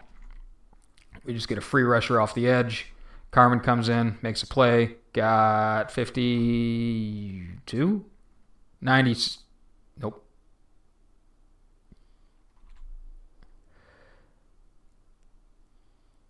God, he just bullies that guard, too, our nose guard. Yeah, Marcus Moore missed him this year. Oh, that's why he looks familiar. 69. That's not going to be a fun one to watch and film tomorrow.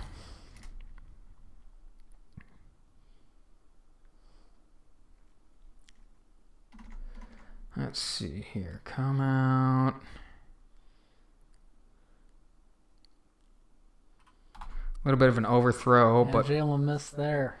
yeah, but more of that funky bullshit. You get in these, second and long, third and long, obvious pass down situations. You get that double mug front that they like to run.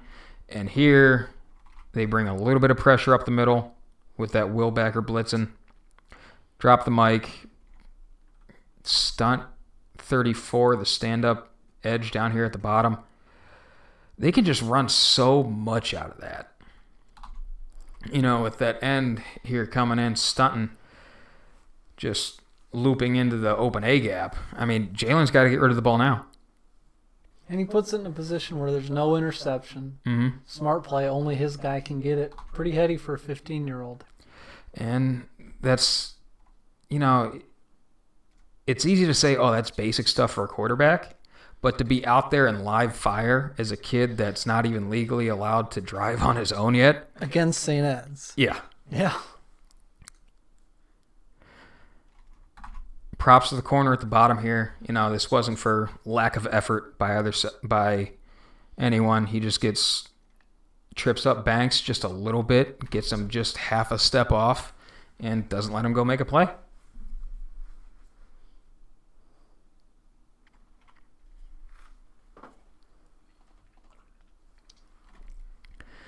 So here, third and short, I believe. Is this the play? No. This was Dagger. So Eds, a lot of the night, they were trying to get their double fullback stuff to work. And they just had nothing going. Tackle for no gain, tackle for 1 yard, tackle for loss of 2, whatever. They just couldn't get anything going. And here it looks like, I think it's just a basic inside zone right up the middle. Untouched, yeah. An uncharacteristic bad read by Pringle. You can see him he hesitates going inside, tries to fake back outside, and he vacates exactly where he needed to be. I mean, I don't know. Maybe he thought 3 was going to... It's kind of hard to see here. But a lot of times with just zone runs, there's no defined hole where the running back needs to hit. It's the blocking scheme basically to greatly oversimplify. The linemen are forming double teams up front, and they're double teaming defensive linemen based on who's lined up where, because essentially your responsibility is to block the guy in your gap. The line's either blocking everybody in their gap to the right or everyone in the gap to the left. And if you don't have a guy in that gap, you look back to to form a double team and to carry it up to that linebacker.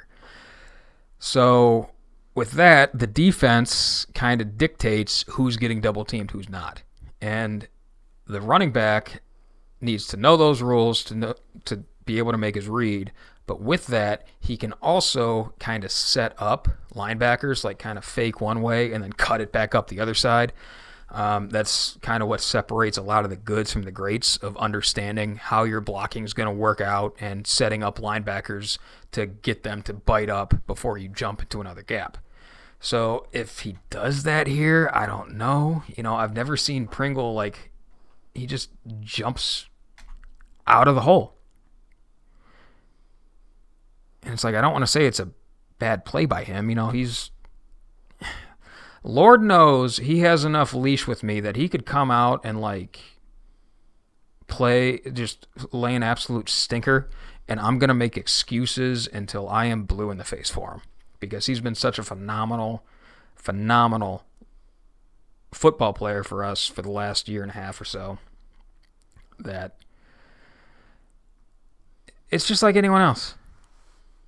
Sometimes you win, sometimes you lose. He just happens to win most of them. This one, not so much. Obviously,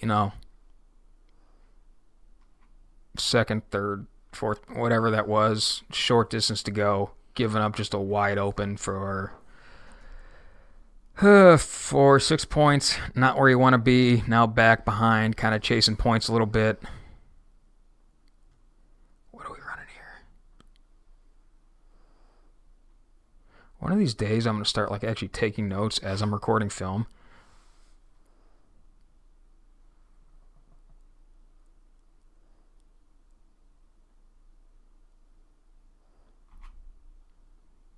Why did I record this one?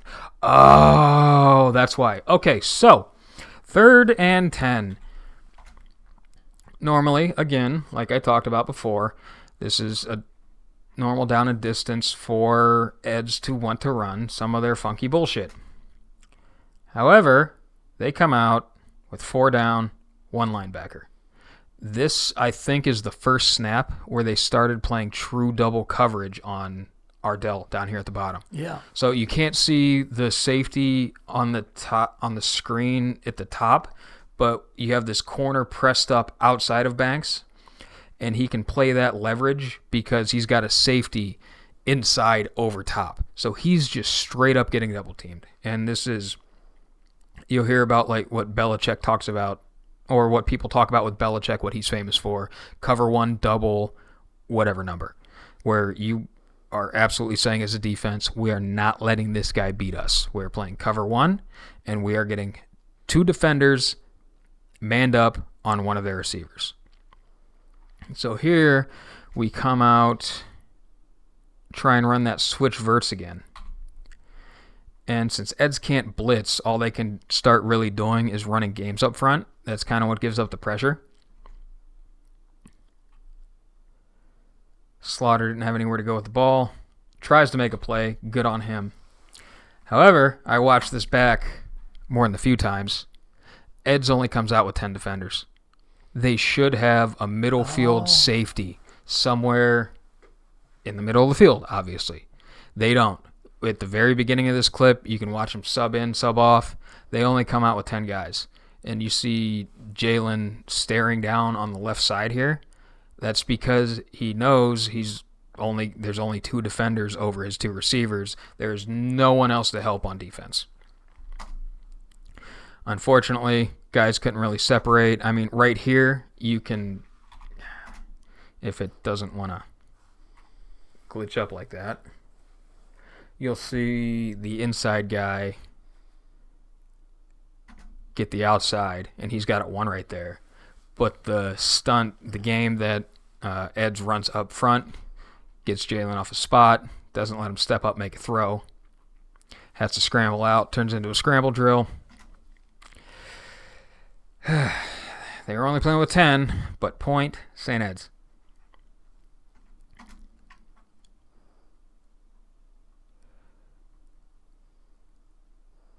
So this, obviously not what you want, but the quarterback showing why he's a dude.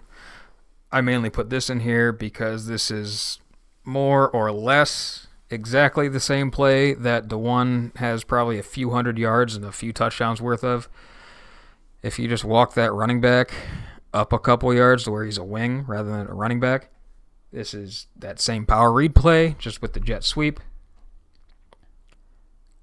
Obviously something our defense has a lot of reps seeing over spring and summer.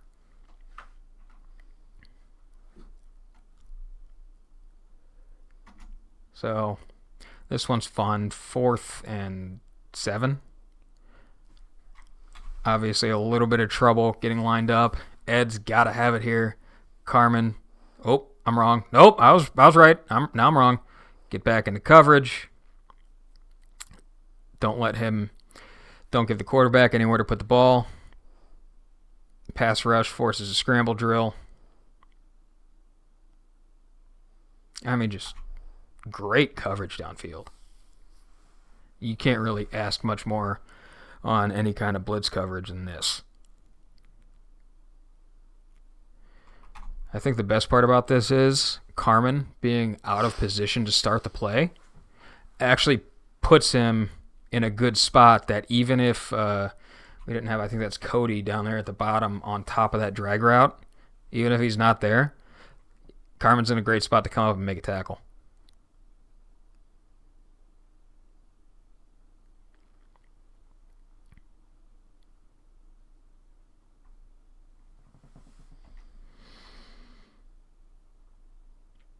This one's a killer. So this, we obviously hold him on 4th down. We get the ball back. It wasn't until I rewatched this later that I figured out what the fuck happened with this snap. So we come out with a look we don't normally run much at all. Tight end and fullback on one side. Motion the fullback over. It looks like we're trying to run stretch. And that's another zone run. Essentially, you got to block the guy in your gap or to your play side. And what happens here is the center tries to snap the ball, and he hits his own leg or ass, and the ball just falls dead right behind him. Why it's a bad snap is because he has to reach block that 3 technique to the play side. So the guy on the outside shoulder of the right tackle, that center has to haul ass to capture that guy's outside shoulder and get him turned and away from the play as we're trying to run sweep to the right. That is a tough fucking ask for any center, much less a center going up against a team with a defensive line like St. Ed's. So he's trying to haul ass down that way to get in front of him. And we were rotating centers at this point. Were we? Brady Jones and Andre Jones, not related. We were playing both of them, and they were kind of battling still. Oh. I think Andre may have settled in at guard, and Brady was the center for the playoffs, but I know that they were rotating. Gotcha. I mean, not what you want here. Not really an indictment on him. You're going to have a bad player, too, as a center. You're going to get beat sometimes. Yeah, we were real lucky this game, giving the ball away like we did. Down 3 points in the 4th quarter, right after getting the ball back on a big 4th down stop. Real lucky.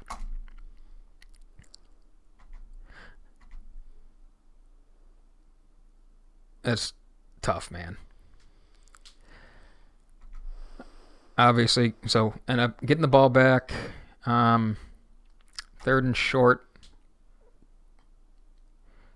Come back to that same zone insert play. This is why Eds couldn't run that funky shit on 3rd down against this personnel group, just because we could run it like we did. And Trell showing you why he's now at Ohio State. Sure miss having him back there. This one, bad play. I remember watching this live, and I'm like, what the hell are we doing? So we come out and we try and run that same boot throwback, just our flavor of it. Unfortunately, Trell didn't get the memo that he was supposed to run the wheel route. He had just scored on it at Mansfield the week before, too. Mm-hmm. So why I know this is a boot throwback and not like just some weird funky play that Slaughter's trying to make. When you're on any kind of boot action as a quarterback, you don't stop and turn your shoulders back and look to throw. You know, this is one of those. It's a special play. It's a one-read type of play. You can see the only guy really in a position to make – the closest guy that would be to make a play on it is that linebacker there on the hash next to the referee. Got his back completely turned, not just to the line of scrimmage, but to Trell as well. And you can see that corner – up top on the 15, also hips completely flipped running away from it. Plays there to be had. Missed opportunity. Now this is the play.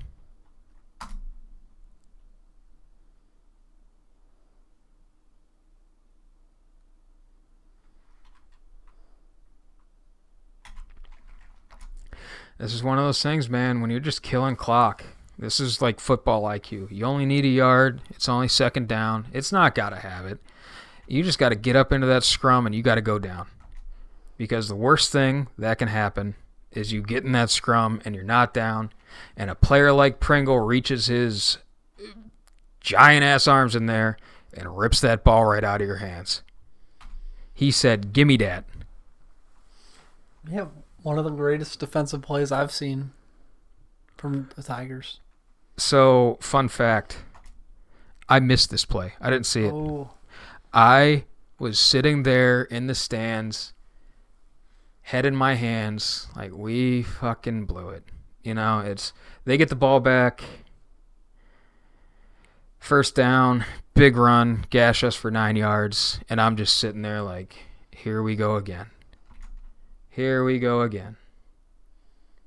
And I hear everybody cheering, and I'm like, what the hell just happened?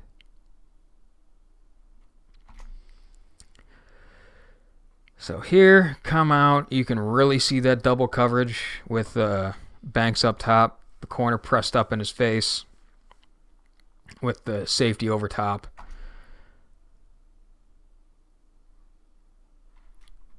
And what do we run? Obviously, it's going to be man coverage. So you're going to run your man beaters. And drive is one of those plays with that dig from the one side and the shallow from the other. Against zone, you're going to get a high-low with the inside backer. Against man coverage, that drag route's just going to run away with it. Here, because they can't blitz, they try and run another little stunt. Slaughter just sinks away from the rush. Gets a ball off his back foot to the drag route. Kyler comes up, makes a play. I believe that was 3rd and long. So here we are, next play, 4th and 2. 4th and 2, one timeout. Who do you get the ball to? I mean, you'd think Hartson or Banks. You get the ball to your best player, baby, and that'd be Hartson. Just a little guard wrap. One back power, light power, whatever you want to call it. You're just wrapping that left guard into the hole.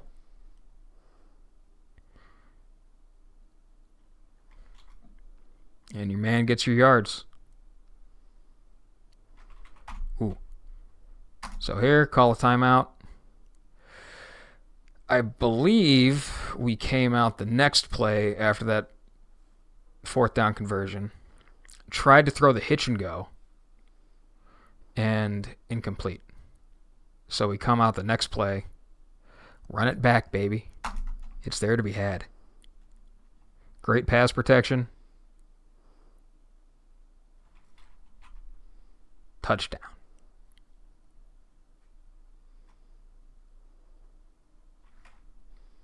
I mean, it's the perfect call, the perfect throw, the perfect catch.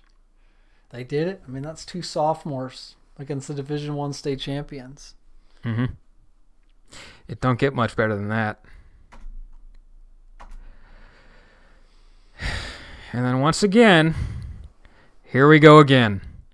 The play everyone forgets about. They get the ball back after kickoff. Hail Mary. Obviously, prevent defense. There's going to be a giant hole over the middle. It is what it is. Well, 2 years before, they hit us on that hook and ladder to win late. We had them beat in 2020. The double pass. I forgot about that, and it all just came flooding back. It was either a double pass or a halfback or wide receiver pass off of a sweep action. Yeah. Where I think we were running. It doesn't matter what we were running. I just know that Lamp had deep 3rd or deep 4th responsibility. He bit up hard on that guy with the ball in his hand, and the receiver was just running free right behind him. Obviously, this hit looks bad, real time. But it's just a DB going low the same way they do every other play. Hey, he stops completely. Soft-ass flag by a soft-ass ref. Yeah, not the one you want to call it in that situation at that time of the game. Also, it doesn't help that we ripped him down by his face mask there. So, you win some, you lose some. So here we go. Game's on the line. Already tried one. They called us for offsides. You missed 4 already, including that one on the last play.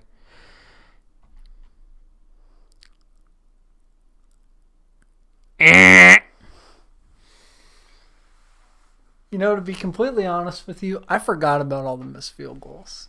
The only thing I really remember this game is slaughter to the bank, slaughter to tolls, and Pringle ripping the ball. Like, I completely forgot about the field goals. Yep. Including the offsides, which doesn't go down in the record book. 5 missed field goals by them. It don't get much worse than that. Yeah. And for them to even be in that position in the first place is, the first flag thrown on that Hail Mary was kind of bullshit, but he got ripped down by his face mask out of bounds. So that's a fine flag. Yeah. I'm not complaining about that one. The offsides on their first attempt, a little ticky-tack. But you know what? That's ball don't lie, brother. Ball don't lie. Heck yeah. And we come out with a W. And we got the Division II state champs. I'm sorry, the Division I state champs. Yep. Kicking dirt and using this as nothing but bulletin board material coming into this week. That's why I'm so excited. I'm ready to see their best shot. So with that, we'll get out of film room and get a little bit more into the Eds game coming up on Friday, huh? Love it. So even though Rob is on a work trip, he managed to fit us into his, busy schedule of golf courses and bourbon tastings. I have no idea where this is going to go in the podcast of, we had Max on. It was great conversation with him. It's going to be rough shoehorning this in, but Rob wanted to be on, so give his thoughts on Elkhart or St. Ed's or whatever else he wants to spout off. So, Rob, floor is yours. Shoot, brother. Yeah, so, like you said, I'm on a work trip right now. I'm in sunny Orlando. I'm sunburnt to a crisp. I can really only hear half the words you're saying because we're trying to do this over a phone. Yeah, world size violin, I get it. For context, it is 12:30 in the morning right now as we're recording. Oh, crack a beer. Nice. The bourbon tasting was not an exaggeration. It's a work trip, but dealing with a lot of vendors and stuff, and that includes a lot of bars, and you get it. So, but we did want to talk about St. Ed's. So we wanted to make this work. If it's a 10-minute conversation, still wanted to fit it in if possible. I heard that your podcast with Max went really well, so I'm excited to hear that. But yeah, still wanted to fit it in, so I'm glad that you were able to take the time to do this with me. I know it's late at night, and you got to be up in the morning for work, and we're meeting at 5 a.m. to leave for our flight tomorrow. And like I said, it's 12:30 in the morning right now for those listening. So it's going to be a pretty early morning for myself. Listen, just for anybody out there listening right now, if you're ever in Rob's spot where it's like past midnight and you have to be up early for a flight and you've had a drink or two, you might as well just lean into her because you're going to have a bad morning either way. You might as well just get yourself to a point where you're going to wake up in the morning like, oh, it's going to be a day. Yeah, so they passed out liquid IVs as a part of the gift bag at the golf outing that we had to go to on Monday. Mm-hmm. And I saved mine until now. So if you see me sipping my drink, that's what it is. It's liquid IV. Hoping that the morning won't be too bad. But, just really wanted to talk about this game. I just became free like 10 minutes ago. This was the first time that we were able to talk. So it's not really a planned conversation. There's no itinerary for this. Just kind of go as it flows. Because it's such a big game, I felt like I wanted to be a part of it. I had some comments I wanted to make. I know that I watched some of their game when they were on TV 2 weeks ago, and I know that you watched some of it as well. I'm sure that a lot of your thoughts about that came up in the podcast with Max, and like I said, I'm excited to listen to it. But I feel like it's a good time for us to talk about it as well. So I have no idea where you're going to fit this into the podcast, before, after. Good luck, but it is what it is. So, I mean, I watched that Ed's game when they were on ESPN, the first half at least. So, and based on what the score was, I feel like the first half was probably the better half to watch, because it was much tighter, and realistically, Ed should have been losing. Not only at halftime, they probably should have lost the game. And it was just because of fumbles or just weird circumstances that Eds was able to capitalize. And that's what good teams do. You got to take what's given to you. You got to make those situations happen. You got to take the turnovers.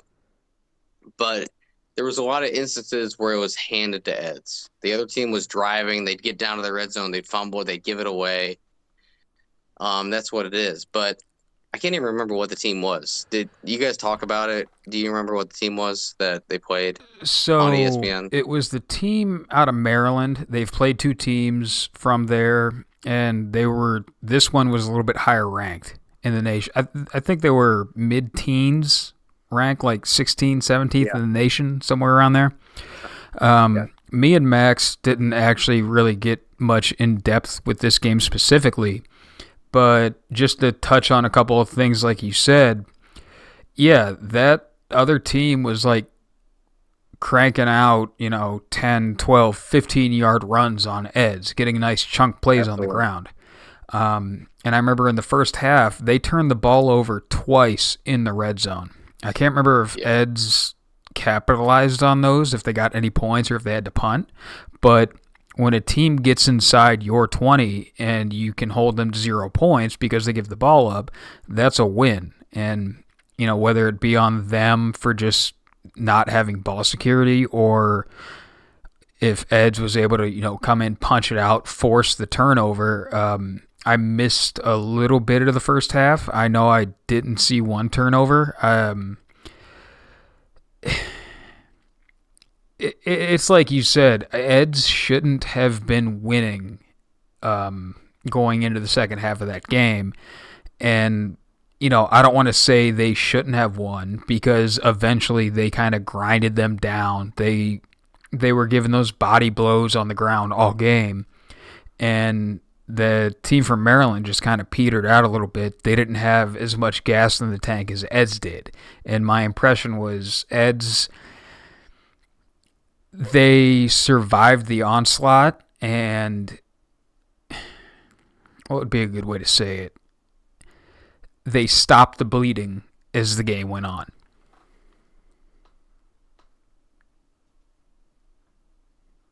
Yeah, so not going to lie, the last 60 seconds of everything you said was completely muted for me.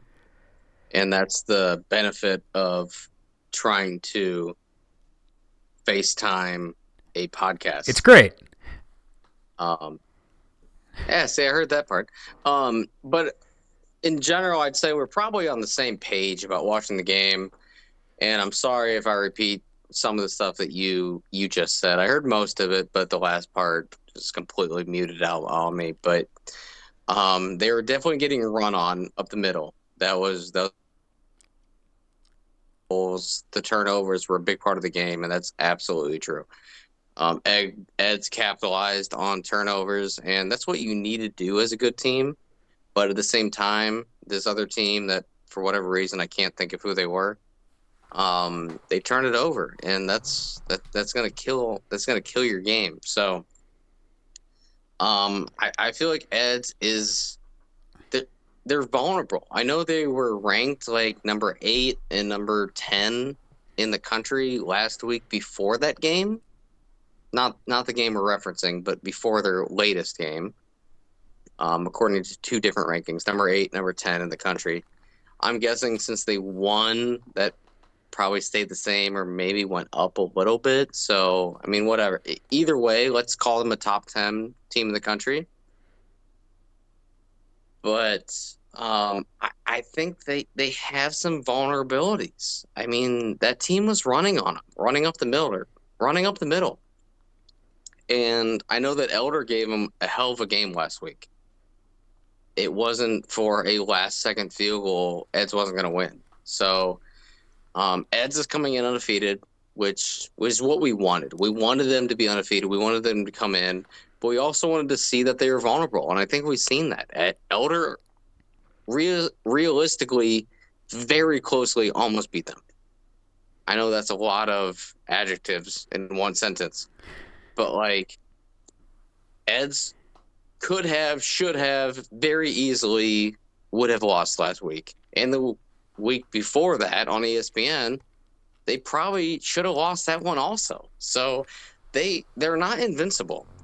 I think that Massillon's going to have a good chance of running against them. And they like to do a lot of man coverage, press coverage. And the fact that they're getting run on while also doing man coverage is a very hopeful sign for our offense.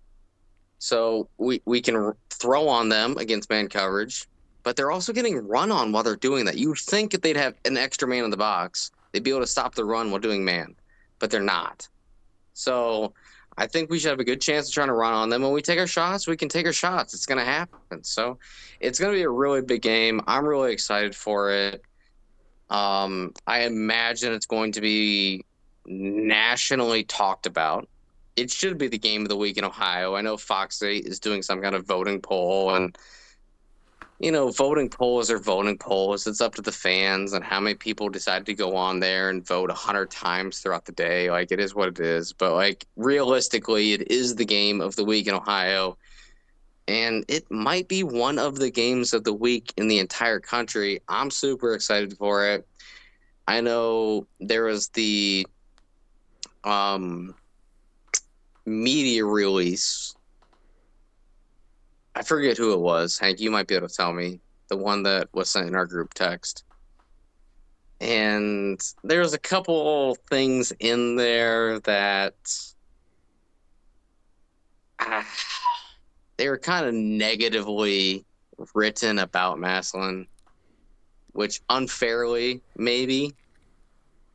So I'm hoping that's a little extra motivation for us to show up this week. Not just the team, the coaches, but the fans as well.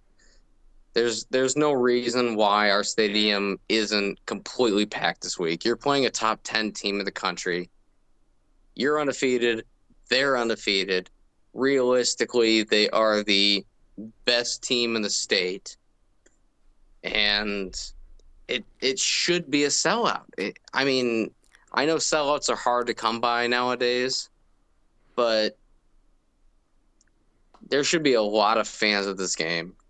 Find a way to go to it. I know that the reviews for the shuttle buses have been very, very positive. I myself haven't done them, but everything that I see are very positive reviews of taking the shuttle buses to get to the game. So I would recommend anybody that hasn't tried it yet, go for it.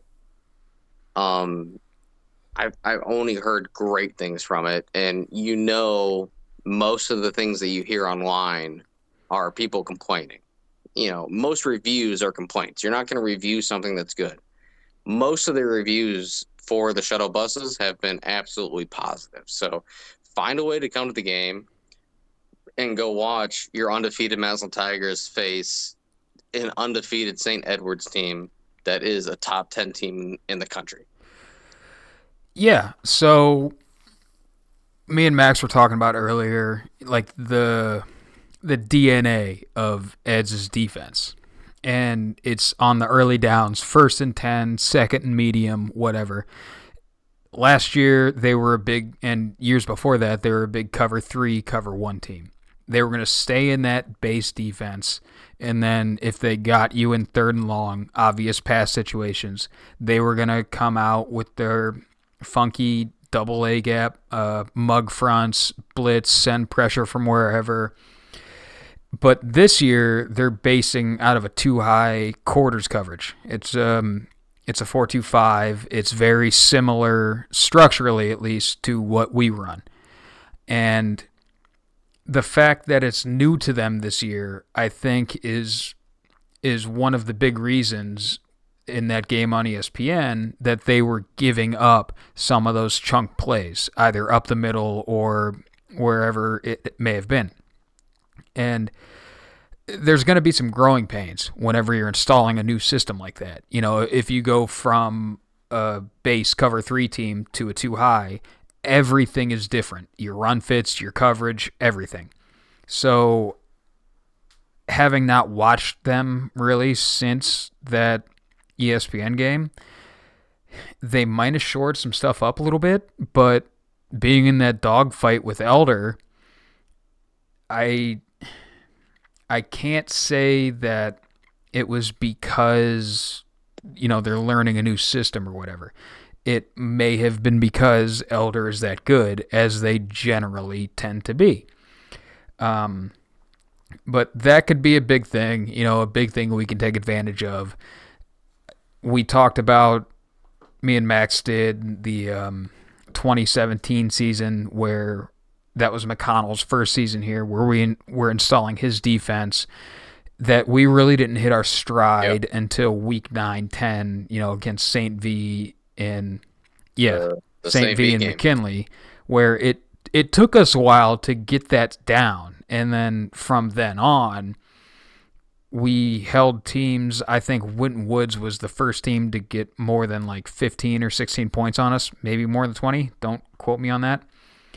But there are things to be taken advantage of on that side.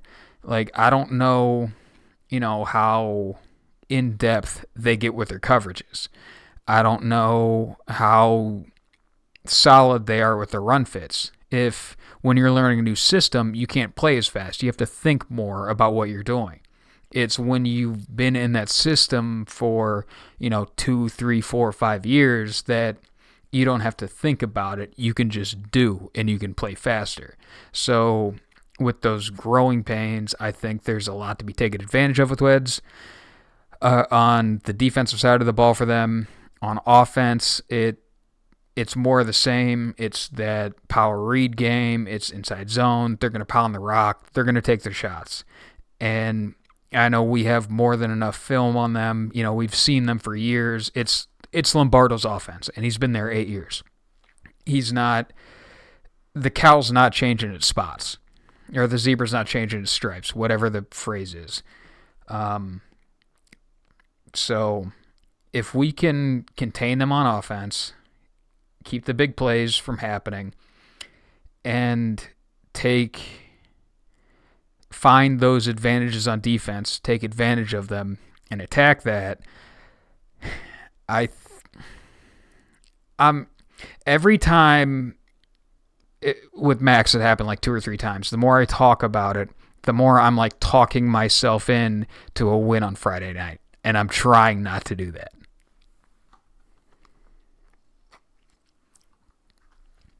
Yeah, so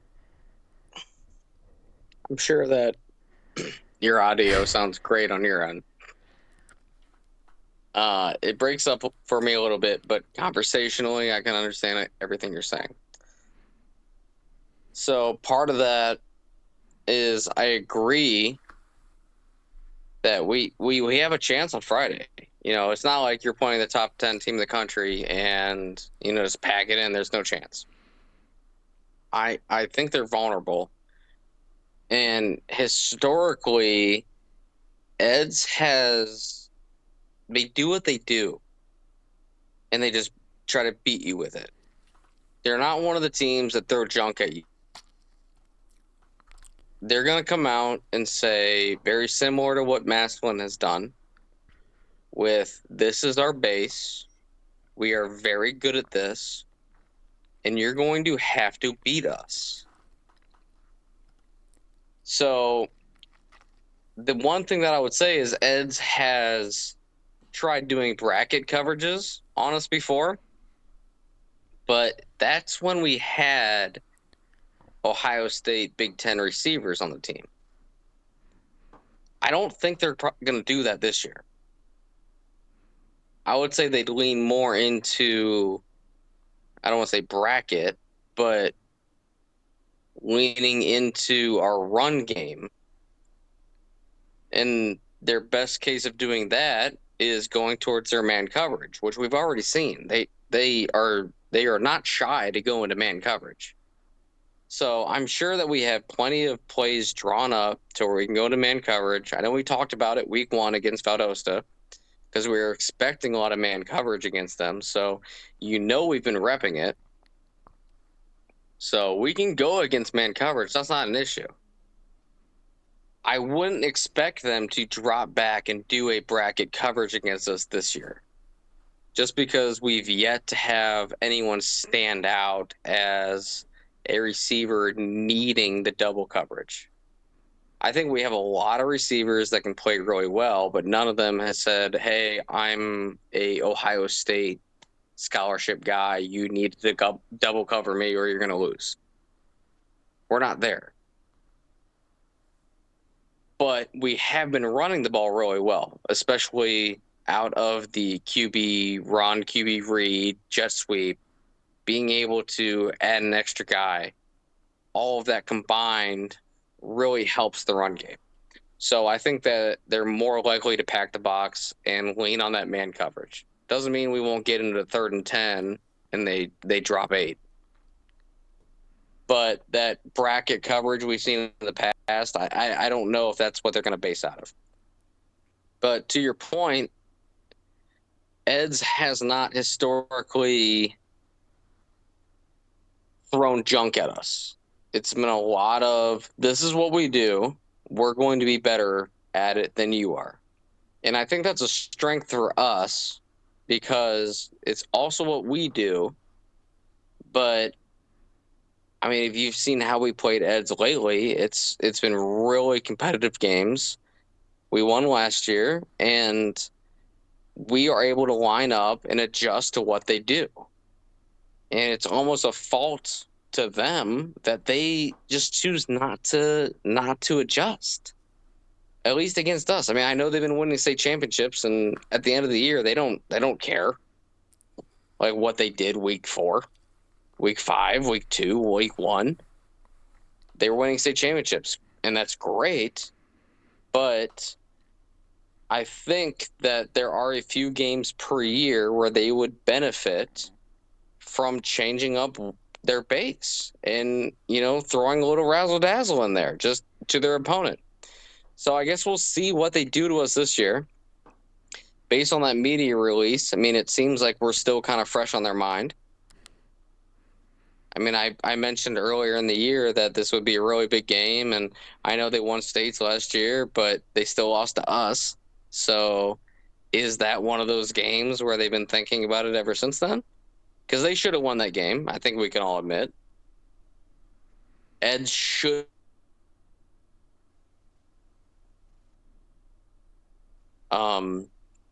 So, I mean, I guess we'll see how they come in this year, but I mean, I'm excited for it. We'll see what they do. But, I mean, they are vulnerable. They absolutely are. They have not looked like a top 10 team in the country so far from what we've seen. They just absolutely haven't. I know that it went viral, that they have the largest, which I don't even know if it's statistically correct or not, but they have a very large offensive line. And it's all over Facebook that the largest offensive line in the country is at St. Ed's High School. That may be true. It may not be true. I mean, I don't know. They do have a big line. I don't know if it's the biggest. But they haven't been dominant up front. I don't know if you guys talked about that or not on the podcast with Max, but they have a very big line. But when we were watching it on ESPN, they were not dominant up front at all. Not to say that they were bad, but they were not running for 7 yards a carry just because they were big. It wasn't happening. So we have a good front seven. We've beat that to death. And it's going to be a really good matchup to see what they can do. When we watched on ESPN, they didn't throw the ball well. So I think the idea is if we can set up and get that front seven going, they have a big line, but we have a good front seven. If we can stop the run, force them to pass, I mean, let's see what happens. I don't know. I mean, they are a very good team. They're ranked top 10. But there's no reason why we can't find a way to win. Yeah. A couple points to what you said. You know, me and Max talked about it. They gave it to us early last year in the game, and I think it's going to be the same SOP. Well, we handed it to them, but yes. They're going to come in looking to stop the run, and they're going to stack the box doing that. So other players are going to have those one-on-one opportunities, and it's all about can they win those one-on-one matchups. And I think... I mean, Banks had that slant last year, 1-on-1 for a long touchdown, and I mean, I'm sure we're going to get similar situations this year. He had the slant for the long touchdown. He had a wide fade from the slot for a touchdown. He had a one-on-one shot down the sideline. That one didn't go for a touchdown, but it was like a 40-something yard chunk gain. So we need, someone to step up on our side and say, hey, I'm going to win these one-on-one matchups. I'm going to force you to double cover me like Banks did to them last year. Because and I mean, I think to this point we haven't got there yet, like I said earlier, but we have plenty of good players out there. So, I mean, I don't know if any single one of them has warranted that bracket coverage, but we know Tolles is a really good receiver. He's a really good route runner. The only issue is he's just not a huge guy. He's not really tall. So as good of a route runner as he is, some teams aren't going to decide to double him because they don't think he's going to get a lot of jump balls. But Gamble is a certified speedster, and you're going to need to have somebody over top of him. If you try to go one-on-one with him and he's in the slot with nobody over top, you go cover zero with Gamble in the slot, good luck. He's going to run right by you. There's no way. So we're going to need those type of players to prove that, yes, I can win one-on-one with my route. I'm going to hit a dig over the middle, and you have to have a safety covering it. Or I'm going to run right past your guy because I'm that fast. You better drop a safety. Those are the type of situations where we have the guys for it. We're going to go 4, 5, 6, 7 players deep at receiver, and they're all legitimate threats, but we have to make it work. Right there with you where I think they're going to sell out to stop the run first, but we have to force them to drop out of that a little bit, or we have to beat them. If they're going to sell out to stop the run, we have to win with a pass. We have to. We have the athletes for it, and our quarterbacks can throw the ball. So we can make it work, and we have the guys to do it, but it's just going to come down to execution. So we I feel like we have a good idea of what Eds is going to do to us. Yeah. I mean, we touched on this with Max of we haven't seen a receiver take over a game because we haven't needed it yet. I know it was a little bit tighter against Valdosta earlier in the game, and the hot hand we found was the one with the run game. But beyond that, every game we've had, it's like we jump out to a 21-0 lead like halfway through the first quarter. So the pass game hasn't been emphasized outside of let's get some live fire reps in. And to your other point of, hey, they're going to do what we do, we know exactly how to take advantage of that. We were watching in the film room, and you're going to like this one because I remember in the stands during the game, there was a 3rd and long, and we were out there in 21 personnel. And not to, reiterate this too much for the people listening to it, but we did a 2-man route concept on 3rd and long. They had 4 guys covering it. And you and me are just going back and forth like, what are we doing? Why are we only having 2 receivers run routes when we have 3rd and 10 we need to convert on? And being in that heavy personnel kept them out of their funky blitz looks, and we had a pretty base cover 3 to go up against. Obviously, they made some adjustments within their scheme to get 4 guys over our 2 receivers, but it was us making that adjustment of going heavy was keeping them in their base stuff. Obviously, they won that rep because they forced a scramble drill and incompletion, but that's just one of the little things in the game of, hey, we know what you want to do, so we're going to do this to counter it and try and take advantage. And on that same side of, we're going to do what we do because we're normally better than the other guy, that is where you can start looking with a microscope of where you can take advantage of certain matchups because you know how they're going to react against everything you do. I mean, obviously, high school ball, kids are going to be kids. You're going to have some just read something entirely different, miss an assignment, what have you. But I think if on both sides of the ball, if the coaches can be in their bag like they were last year, that we have every right to walk out Friday night with that W. And the last thing I want to say is when you're saying by all rights they should have won that game, I disagree. I said it with Max, but at the end it came down to both teams trying to snatch defeat out of the jaws of victory. Yeah, they missed 4 field goals. They gave up that fumble late in the game, but we spotted them 14 points. We had plenty of missed opportunities throughout the entire game to take advantage of them, to keep drives going that, you have a couple drop balls, you have a few fumbles, and suddenly you're punting or they have the ball in your territory.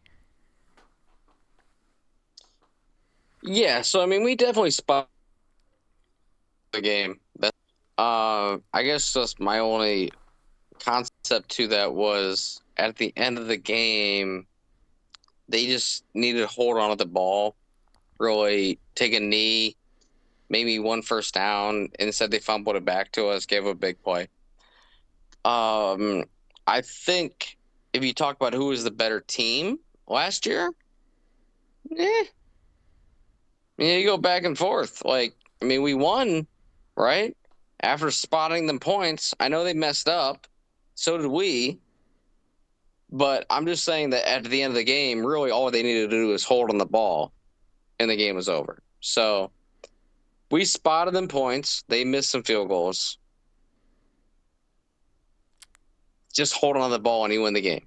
Instead, they cough it up. Pringle does an amazing job of ripping it out and recovering it. And then we go down, and Slaughter throws a great corner of the end zone pass to inevitably win the game. So it was an amazing game. But I would imagine that Eds feels that they should have won it. Maslin probably feels that we shouldn't have spotted them so many points.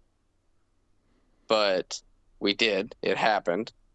And, I don't know if I feel like we're very closely matched. And if you're talking about who is the better team, like it's very close. So they ended up winning the D1 state championship last year, and we beat them after spotting them 14 points. So they won it, we didn't. So I mean, at the end of the year, I'm sure they were happier than we were. But I mean, it is what it is. I'm glad that you guys kind of got into it with you and Max. So it is officially 1 a.m. right now, and I am starting to absolutely just die out on you right now. Yeah, I'm sorry. I know people listening don't have the backstory, but we were supposed to start an hour earlier than this, but I got caught up talking to some of our vendors at the bar.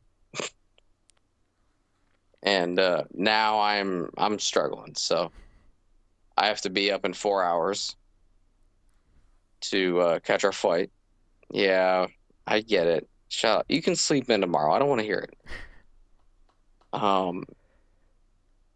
So, I mean, I think we covered the game. I just really wanted to be on the podcast at some point. Still no idea how Hank's going to fit this in, but That makes two of us. yeah, I know you don't either, but I don't know. Maybe just throw it in beforehand. It's like weird that we're prefacing a podcast that's already happened, but no one's listened to yet. I don't know. You'll figure it out, I'm sure. I mean, if not, then whatever. We'll get there. We'll get there. Yeah, I'm glad we were able to talk about it a little bit. This is a really big game, and I wanted to be a part of this to talk about it. So I'm glad that you were willing to stay up and do this with me, because you do have to work in the morning. I get that. I have to wake up to catch a flight, but that's it. I mean, I can sleep on the flight. You actually have to work tomorrow, so props to you. Thanks for staying up. But I'm immediately going to change out of these clothes and fall right asleep after this phone call.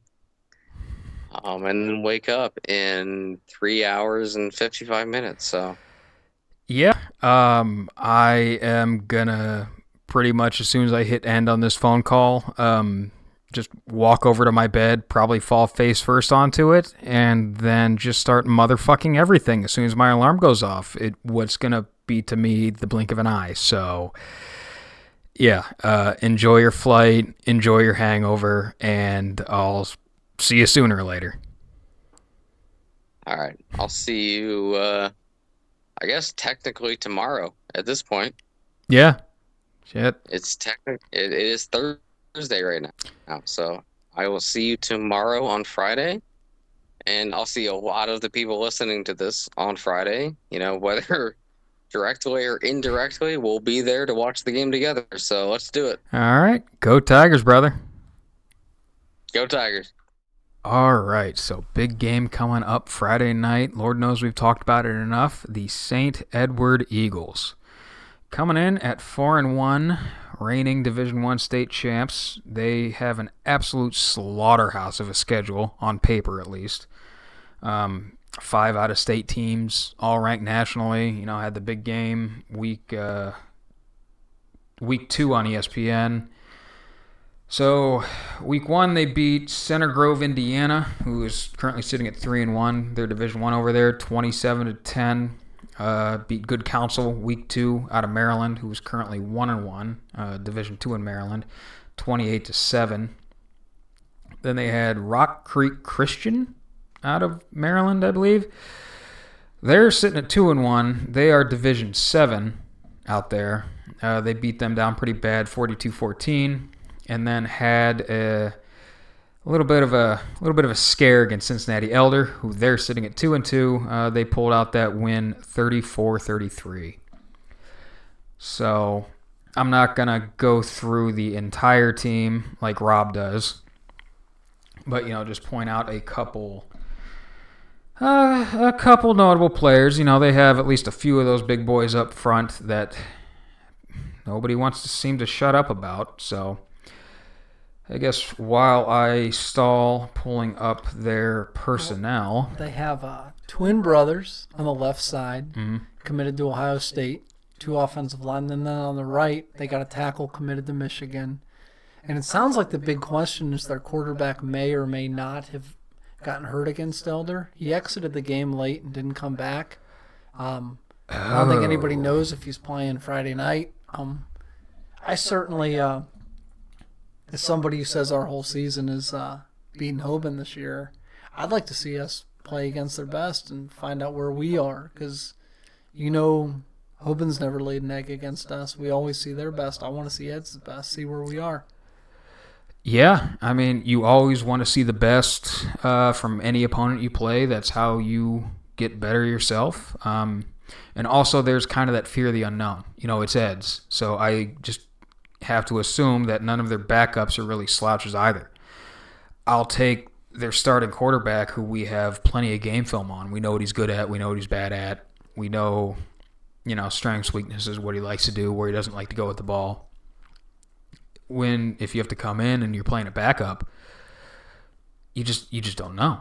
You get maybe a little bit of film of him playing cleanup, but that's against scrubs that by that point in the game, if he's already in, he's either playing the other team's backups or against a team that's pretty much so demoralized that they want to get out of there as quick as possible anyway. So I hope he's good to go. Didn't know he was hurt, but that's going to be a storyline to look out for on Friday night coming into the game. The size of the St. Ed's offensive line went viral on Twitter a couple weeks ago. Yeah. And, that was where I saw the heights and weights, and they are huge. They're big boys. So round 2, I got this right this time. Okay, so right tackle, he's the Michigan commit, 6'8", 320. Right guard, 6'3", 270. Center, 6'2", 305. Left guard, 6'5", 305. Left tackle, 6'7", 295. Those are the Devontae and Deontay Armstrong, the twins. Their whole line is just stacked. It's going to be the best line we play this year. Oh, no doubt. Period, dot blank. You got 3 4-stars up front for you. Our defensive line is going to have their work cut out for them. These guys are road graders. They are used to just bullying whoever's lined up across from them. That being said, having watched a little bit of when they were on ESPN, they didn't look overly powering. They didn't. Obviously, they're playing a nationally ranked team out of Maryland, I think I said, and they're not going to be any slouches either. But I'd call them comparable to us. Like, we're not slouches. Maryland's not slouches.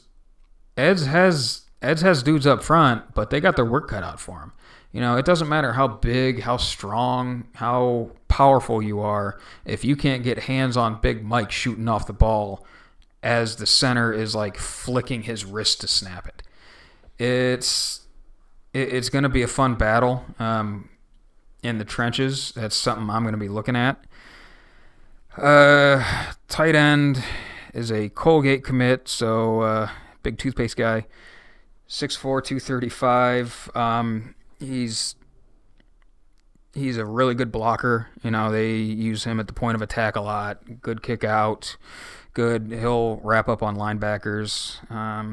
Wide receivers, their best guy is a 3-star, 5'8", 155. Kind of a smaller guy, but they try and get him on screens a lot, just get the ball in his hands, get him in space, let him make a play. 3-star, committed to Akron.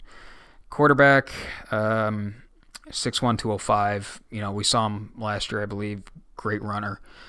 Good thrower. He can make throws when he needs to. It's not the first thing they look to do. Ed's isn't looking to toss the ball all over the yard on you, but when he needs to make throws, he can make the throws.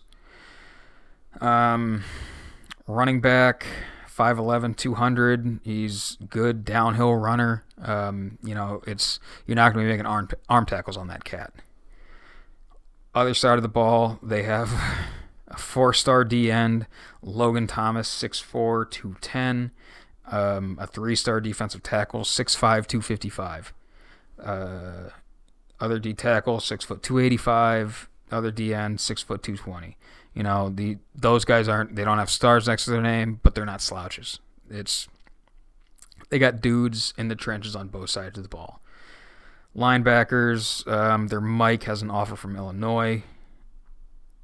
Safeties, run a little bit of a 3 safety defense. 6', 190, 6'1", 190, 5'9", 170. Corners, 6', 175, 6', 183. You know, the one corner, Cam Boone, he has an offer from Eastern Michigan. So obviously they have D1 players all over the field. We watched on a lot of film on their normal down and distance. They used to like to just sit in that cover 3, cover 1. They've moved to more of a cover 4, 4-2-5 flavor defense like Masson likes to run, like we base out of. They keep the backside linebacker, the jack or the Obi. They keep him down on the line more. They like the 4-man front a little bit more than we do, but they will walk him back and play with 3 down to kind of hide where they're bringing those blitzes from. But their DNA is still exactly the same. You get them. They get a team in a 3rd and long passing situation. They're going to run some funky shit, bring some weird blitzes. So it's going to be an interesting matchup. You know, they say the game, there's 2 areas of the game where it's won and lost. That's red zone and 3rd down. I think Friday night, this game is going to be won and lost on 1st downs. If you can keep yourself out of that 2nd, 3rd and long, if you can keep the chains moving, you know, get like 3, 4, 5 yards on 1st down, you got to put yourself in a good position for those 3rd downs when you have to face them, because you're going to face them. You know, both teams are skilled enough. We're not going to win every rep. Neither team is going to win every single down. So it's going to be up to when you have those opportunities to win, you have to make that play. You know, that's why I highlighted a couple of those that we couldn't capitalize on last year. Missed assignments, drops, what have you. You have to win those if you expect to win, because I highly doubt that they're going to miss 5 kicks and fumble the ball when all they have to do is run out the clock. No, completely agreed. I'm super excited to see. I mean, you listed all the guys they have. We got dudes too. I mean, Malachi Card, Chase Bond, Big Mike, Brandon Carman, that's a heck of a D-line. I've been really impressed with Vito McConnell this year, kind of forcing Carman down and taking that spot. I mean, he's been a stud, not quite to the level of Fair and Pringle, but I mean, if I'm St. Ed's tonight, I'm thinking, oh man, like Fair, Pringle, Clark. I mean, those dudes are huge, fast, and they hit hard. Hack and Page are awesome safeties. And, I mean, if you give Slaughter time to throw, give him that clean pocket, or give Owens a seam, I mean, those are some guys to really stress about. I mean, Slaughter's arm is unbelievable, and his pocket awareness has been incredible this year. And, I mean, the more touches DeJuan Owens gets, the better. I mean, we got some game breakers, too. I'm excited to see how it plays out. Mm-hmm. That's it's gonna be fun. I mean, I really don't know how this game's gonna go. Is it gonna be a low point slugfest? Is it gonna be, you know, first team to 40? Is it probably gonna end up somewhere in between that? But it's 2 of the best teams in Ohio playing each other Friday night. So I just hope everyone gets out there, gets loud, gets rowdy, gives edge. You know, a lot of teams talk about having that 12th man. When Paul Brown Tiger Stadium gets rocking, it gets rocking. You hear about, what was it, the East St. Louis game. The kids were talking about when we had that TIG-ERS chant going back and forth. The players on the field were talking about, you know, we couldn't hear the play call. We couldn't hear each other on the field. So it's up to the fans, man. Get out there, get loud, get rowdy. I think we brought it Valdosta. Mm-hmm. The only thing is going back to, I think it was Mueller, Eds, and Valdosta. Like, imagine how loud our crowd's going to be if we come out hot. Because last couple big games at home, we've come out pretty slow. I'm ready to see them come out of the chute firing, and maybe we're pressing a little too hard. Yeah, and like I said, with the missed kicks, with the fumble, we gave up 14 points right off the bat. So it's not like they lost the game. We spotted them 14. They missed 15. It's whatever team wants it more is going to come out on top. I think with the skill level, we might not necessarily have as many players with as many stars next to their names because some little recruiting service came in and said, hey, look at this guy, and let's get him out to 24/7 or whoever the hell else recruiting services. We still have a bunch of D1 players. I'll take Mike Wright Jr. over anybody right now. I mean, you let me draft, let me start my team with 45. And what's he, 6 feet tall, so Ohio State isn't calling. If he's 6'6", he has every offer in the country. Mm-hmm. That kid is a wrecking ball. He's a football player, man. His get off up front when he's just doing the dirty work in the trenches, you give him the ball, he's a hell of a ball carrier. How many nose guards do you know that teams are giving touches on the goal line to? As a junior. Yeah. He's one of a kind. Mm-hmm. Absolutely one of a kind. And we listed all the names before. I think who is going to execute and who wants it more is coming out on top Friday. I mean, it's easy to say, but you ask coaches, what's the keys to the game? It's score more points than the other guy, stop them from scoring points, win, don't turn the ball over. It boils down. It all ends up pretty simple. It's going to be fun. It's going to be a good one.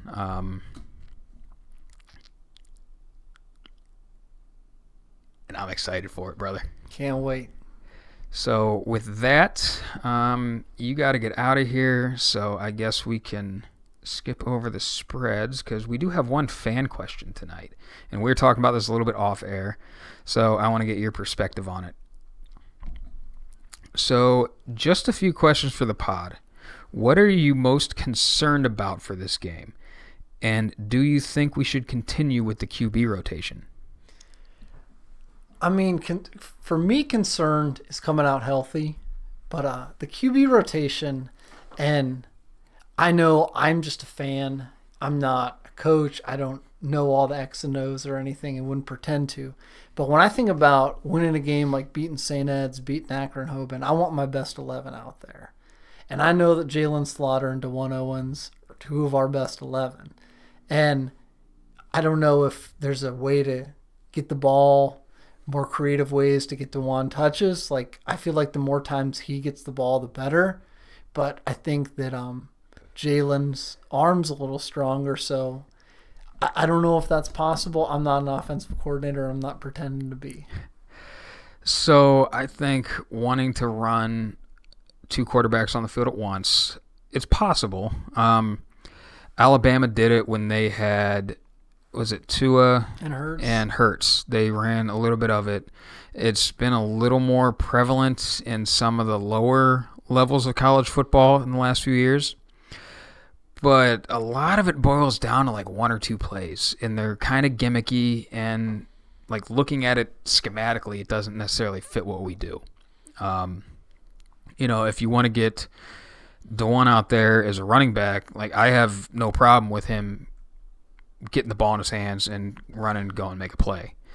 The downside with that is if you have Slaughter handing the ball off, you kind of negate what makes a dual threat quarterback, how that evens out the math on defense, to where you just end up still having essentially 10 guys on offense with the 11th handing the ball off for 11 guys on defense. If you were trying to hide who's throwing the ball, you want to put your players in a position to show off their strengths.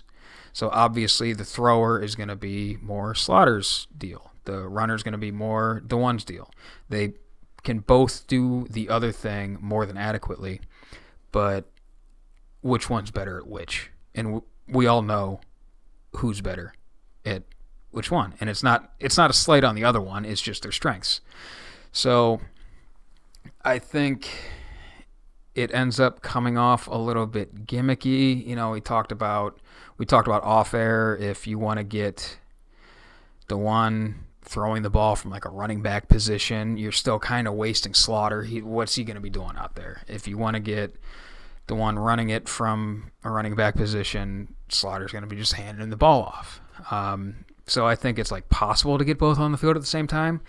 I don't think the time invested to run the couple plays that you can run out of it is worth having them out there at the same time. But swinging back to the original question of what am I most concerned with, well, I really didn't quite have an answer for that yet. I was workshopping something about not coming out too hyped up, too jacked up, you know, to where you're kind of forcing it.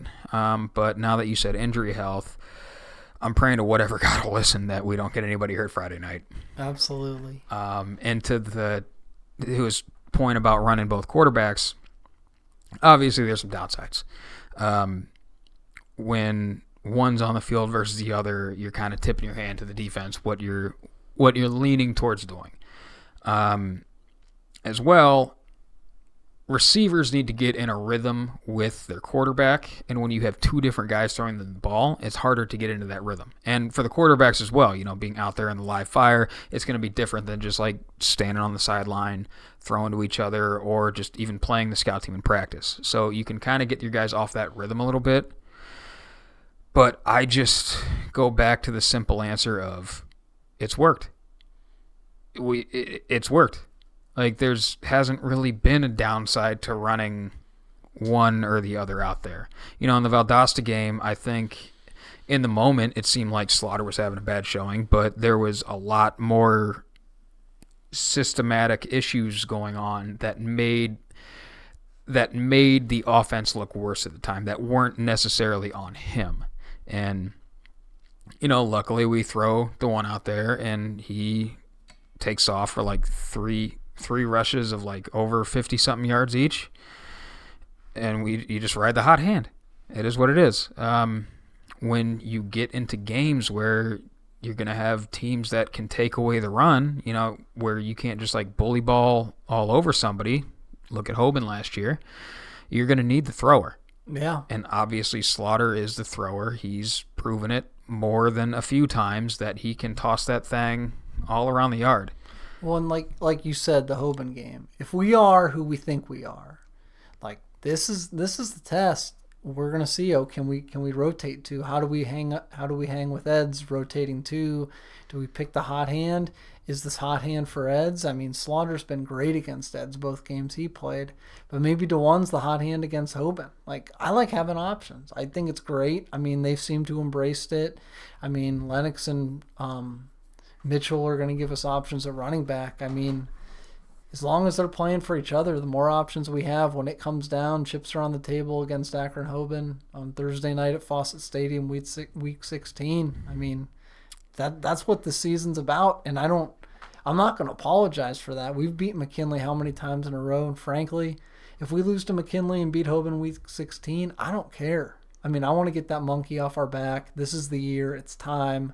Let's see where we are tomorrow or Friday night. I don't know about I don't care. Oh, not that I don't care, but I mean, at this point where we've been in the Nate Moore era, we got to beat Hoban in the state championship game. We beat him in the regional final, and I think it's kind of fair to say, I know LaSalle was great, but I think that was our state title game, and I think we've matured as a program. I think we're ready. I think the guys running the show know what they're doing. They got the talent. I think it's time. Yeah, it's Coach Moore has set quite the expectation that we can beat McKinley every year since 2016. What year did he get here? 16 he came. So he got here in 16. He lost his first McKinley game in the last game at Fawcett and hasn't lost since. Yep. So he set quite the expectation that we have beaten McKinley every year since 2017. and that the season still feels like a failure because we haven't won the big one. This is probably the best McKinley team we've seen since Coach Moore's been here. I know they got a lot of talent. I just mean if we are who we think we are, we should be pounding this Bulldog team. So I don't know. I can't speak on if this is the best McKinley team that we've played, that we should play week 10. I can tell you as far as like disparity in talent level, we absolutely had no right to be in the McKinley game in 2017. They had so much athleticism. We had a sophomore quarterback. We had one wide receiver to speak of who was a white boy. A junior Jameer. Sophomore, 17 was... Yeah. You're right. Yeah, he was a junior. A junior Jameer. A defense that still really hadn't pulled it together yet. We were still trying to find an identity on that side of the ball. That was McConnell's first year here, and it took us until probably the St. Vincent St. Mary and McKinley game to really find their stride. And we pulled one out of our asses, man. Yeah. We had no right to be in that game. You ask anyone that knows anything about that, and we should have been ran off the field by those cats. And I think that kind of set the expectation of that game, and we haven't looked back since. And now the expectation is so much higher. We've won how many regional championships? We've been there. We've done that song and dance too many times to count. It just speaks to where we are as a program now. Like I said, that the expectation is a ring on the finger after week 16. Oh, and it's a compliment. They've set that standard. I'm sure that's how they'd want to be judged. Exactly. And I do not take it for granted. I mean, you played for Jason Hall. It was horrible. Yeah. But we don't need to slam him again this episode. Nicest thing I can say about him is so yeah, I guess I don't want to look ahead. I'm only saying it because this is our regular season measuring stick, and all signs point to this is the team. These are the coaches. We got the guys. Let's go take it. Let's go send a message to the whole state against St. Ed's Friday night. I didn't want to think about it too hard, but that thought has been in the back of my head since after we beat down Elkhart like we did, and even though it seemed like we got a little bit lackadaisical in the middle there, we started piling up just dumb penalties. We kind of pulled it back together like in the game and came out, goose egged them. Helped shut them out, 55-0. Besides a few plays here and there, executed like we absolutely should have. And that is, like you said, setting the expectation. And this is the measuring stick tonight, Friday night. And we're about to find out who we think we are Friday night. Well, it's been an absolute blast being on here with you, and I hope that you and Rob will have me back to recap the season. So before I get you out of here, we got two questions that we kind of put them on the shelf for a while because we haven't had any new guests to ask. But first, is a hot dog a sandwich? Absolutely. My man. Number 2, is a Pop-Tart or ravioli? No, it's not. 1 for 2. I thought you were my guy, but you know what? It's been fun the one time. You'll never be back on now. Wrong answer. Like it. Nah. So yeah, that's all we got tonight. So with that, Max, loved having you on, brother. Can't wait to do it again. Go Tigers. Beat St. Ed's.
Masson defeat St. Ed's, the 5-time state championship winner team, ending St. Ed's 11-game win streak. The Masson Tigers tonight. Everyone's going home happy. What an amazing game.